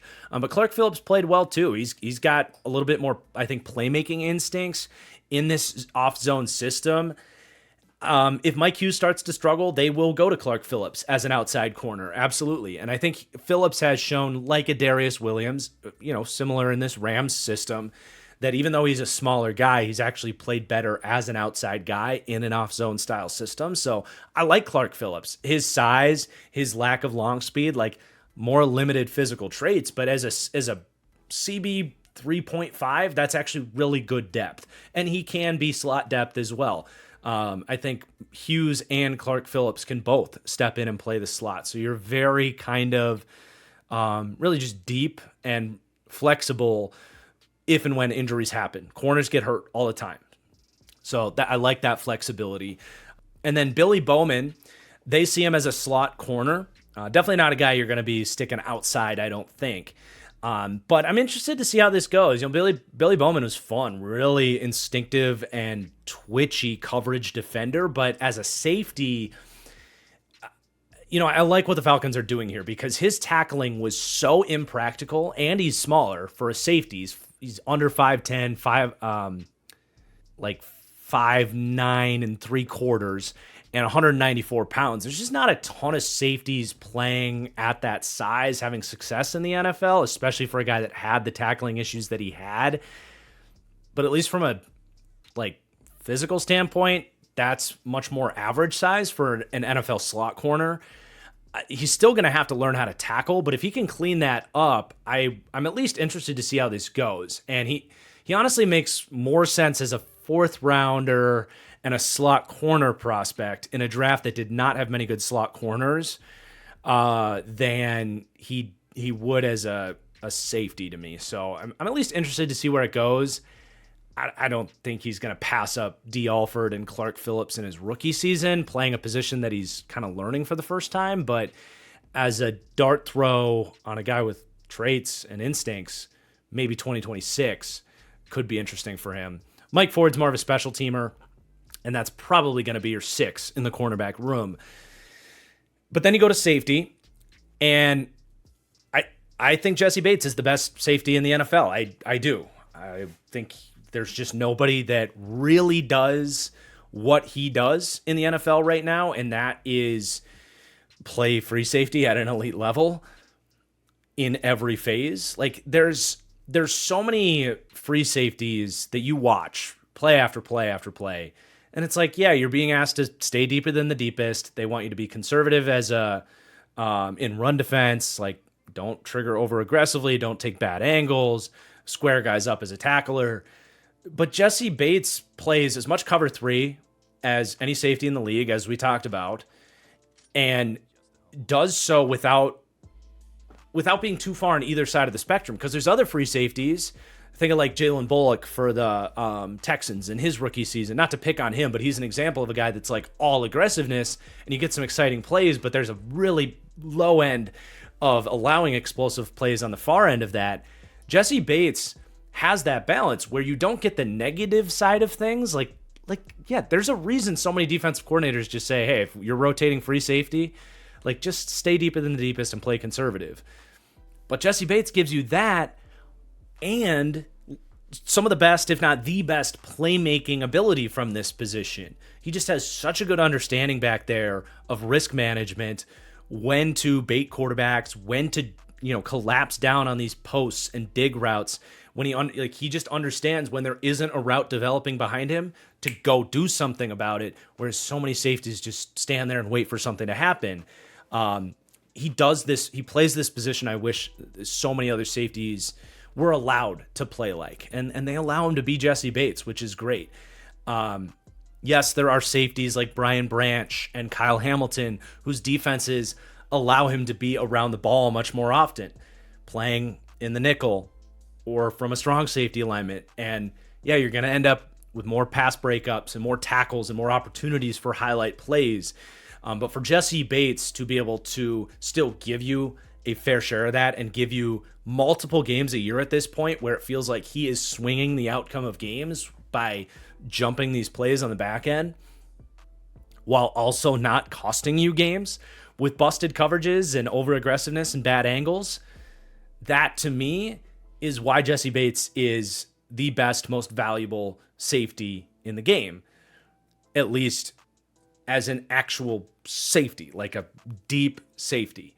There's different types of safeties. Jessie Bates is not the best box safety in the NFL. He doesn't have the size to be that type of guy.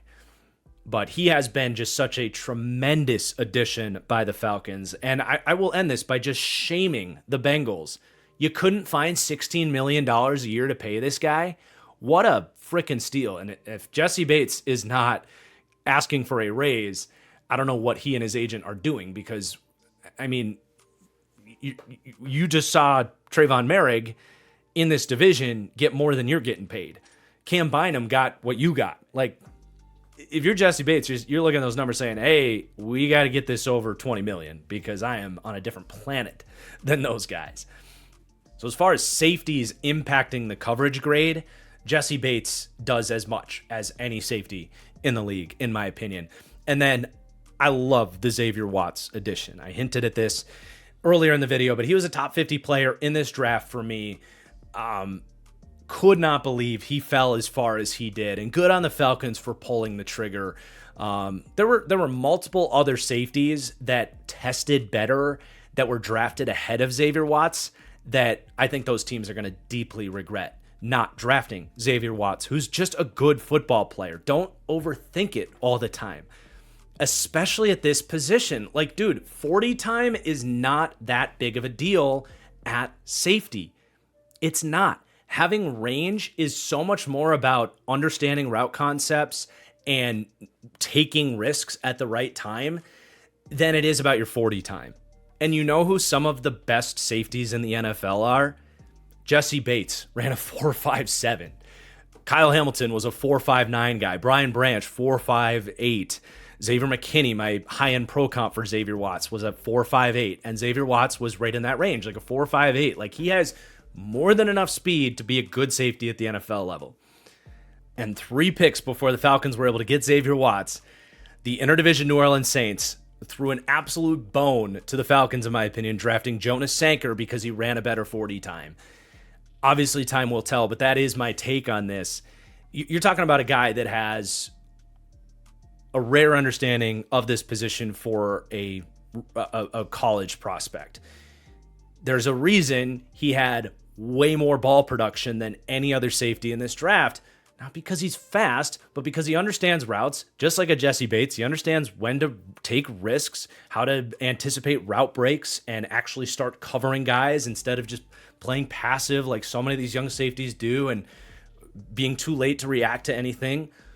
Watts just gets it. He loves to hit. He's got size to play down in the box as a compliment to Jesse Bates. But I love, especially like we mentioned, this team was near the top of the league in cover 6. About 20% of their coverage snaps are cover 6. You can rotate Jesse Bates to the half field and Xavier Watts in that kind of lurking quarters assignment on the other half of a cover 6. Like, he is going to be in a great playmaking opportunity, or vice versa. Xavier Watts can totally play a 2-shell rotating high. Now, if you rotate into cover 3, yeah, you want it to be Jesse Bates more often than not. But I think Xavier Watts can at least, not allow big plays from the back end too.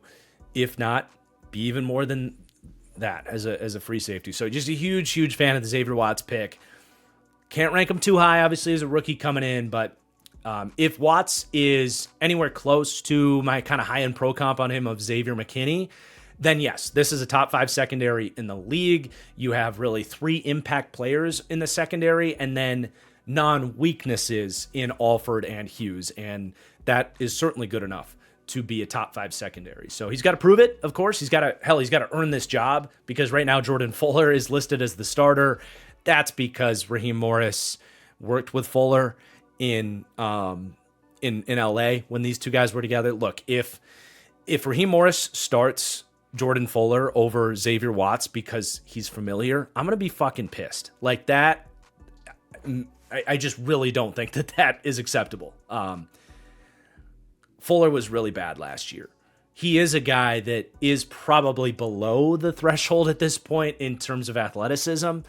I know I poo-pooed the idea of 40 time being so substantial, but all the guys we were talking about were at least in the 4.5s. Jordan Fuller coming out ran a 4.67. You watch his tape in Carolina last year, he's moving slower than most linebackers out there. So just to play him because he's more familiar with your defensive calls, because you worked with him 2 years ago, that would really piss me off. Get Xavier Watts out there, get him out there early, and by season's end, you could have a prolific safety duo. And then you have DeMarco Hellams as well, coming back off the injury. I don't want to oversell DeMarco Hellams, but there's a chance for him to fall into a really exciting role in this defense. I always said on Hellams, he is, talk about risk assessment. He is like going to fly after the first thing he sees. A route break, a pump fake, play action fake, whatever it is. He's a go-getter. He's a hard hitter. He's got decent speed, decent ball skills, dare I say decent playmaking ability, but probably not someone you want playing the deep half or the post or anything, because as we saw at Alabama, you're a double move away from him giving up an 80-yard touchdown, basically. But if they use him as a dime back role, where they say, hey, you're a hook zone, go run around, go find a play, go make a play, go hit someone, go punch a ball out, like go make something happen. The PJ Williams role, if you will. I think he's got a lot of potential coming back off the injury. So keep an eye on him if he can carve out that type of role. I think that can be an impact player for a defense, even if it's not a starter.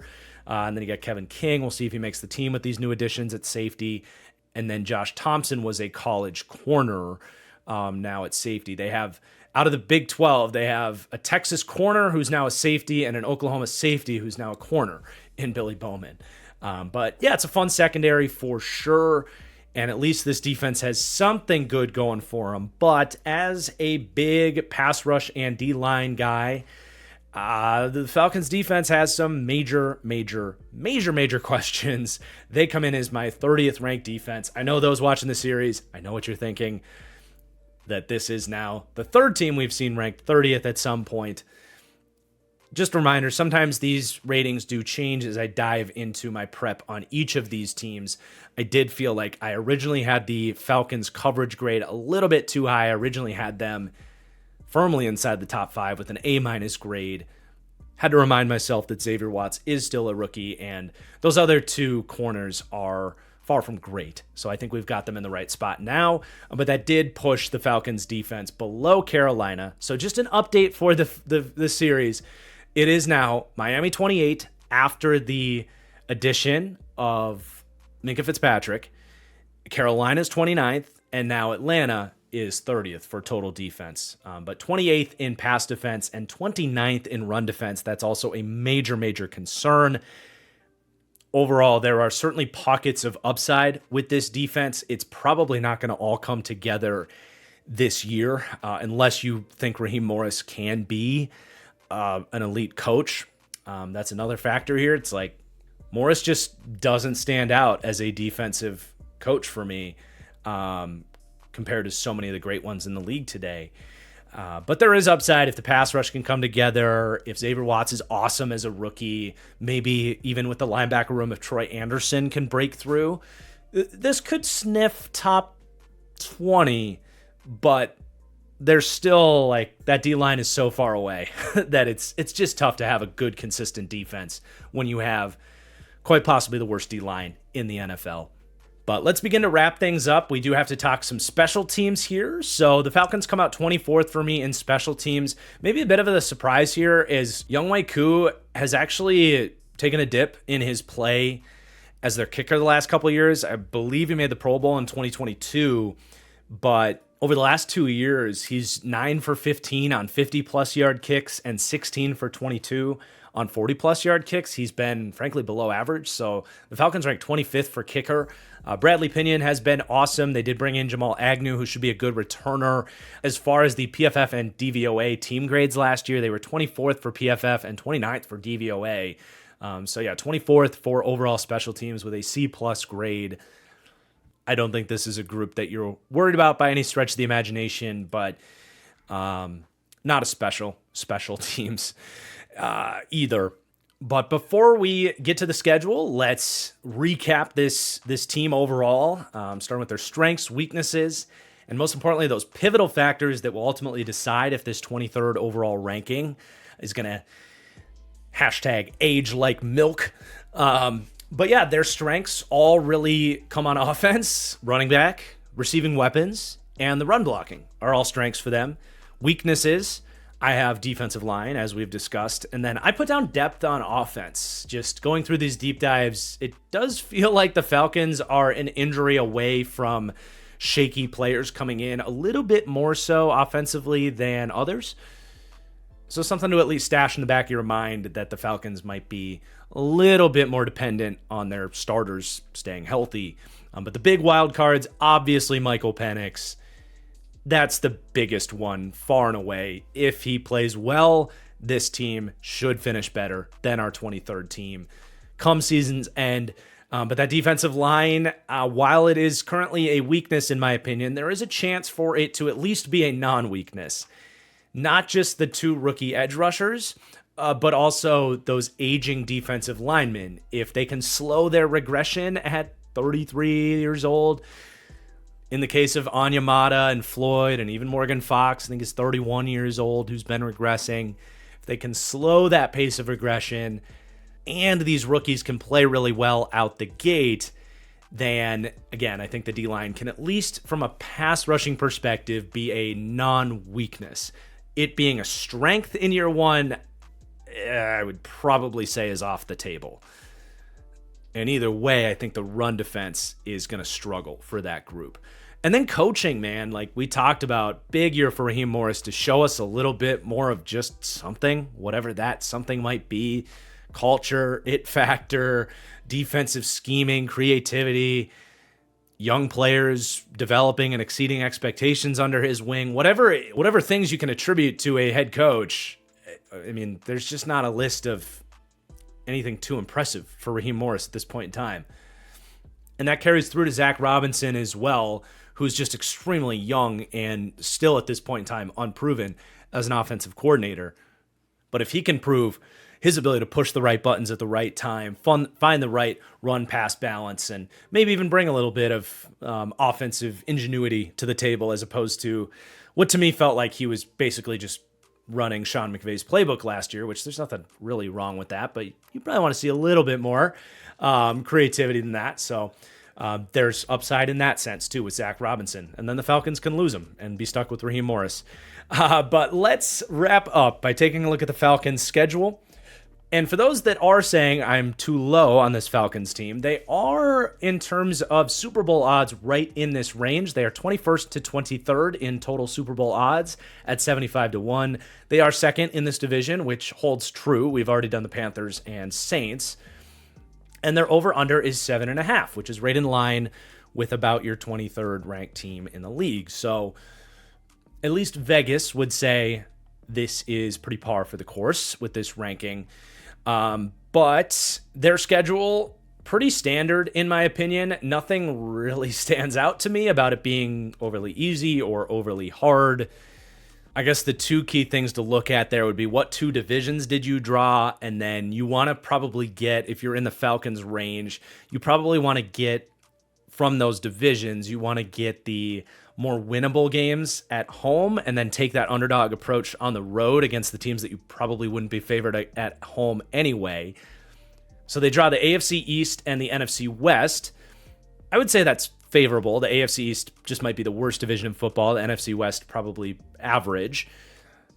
But out of the East, they did end up at home with the Bills. Would probably rather get like New England or the Jets at home, especially with the Jets later in the year there. I think they might figure out things as the year goes on.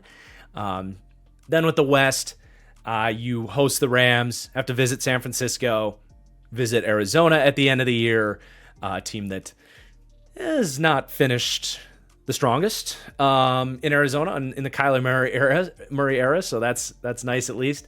And then Seattle at home. So, there's nothing really too much to say about this schedule. This is just going to come down to the X factors for this team, for the Falcons taking care of the Atlanta Falcons. There's nothing about this schedule that says it's insurmountable and that they can't, beat this over under or dare I say even win this division. I think it's in play if Tampa falters. Obviously, we have Atlanta second ranked in this division. But at the same time, this is a team that I would not bet.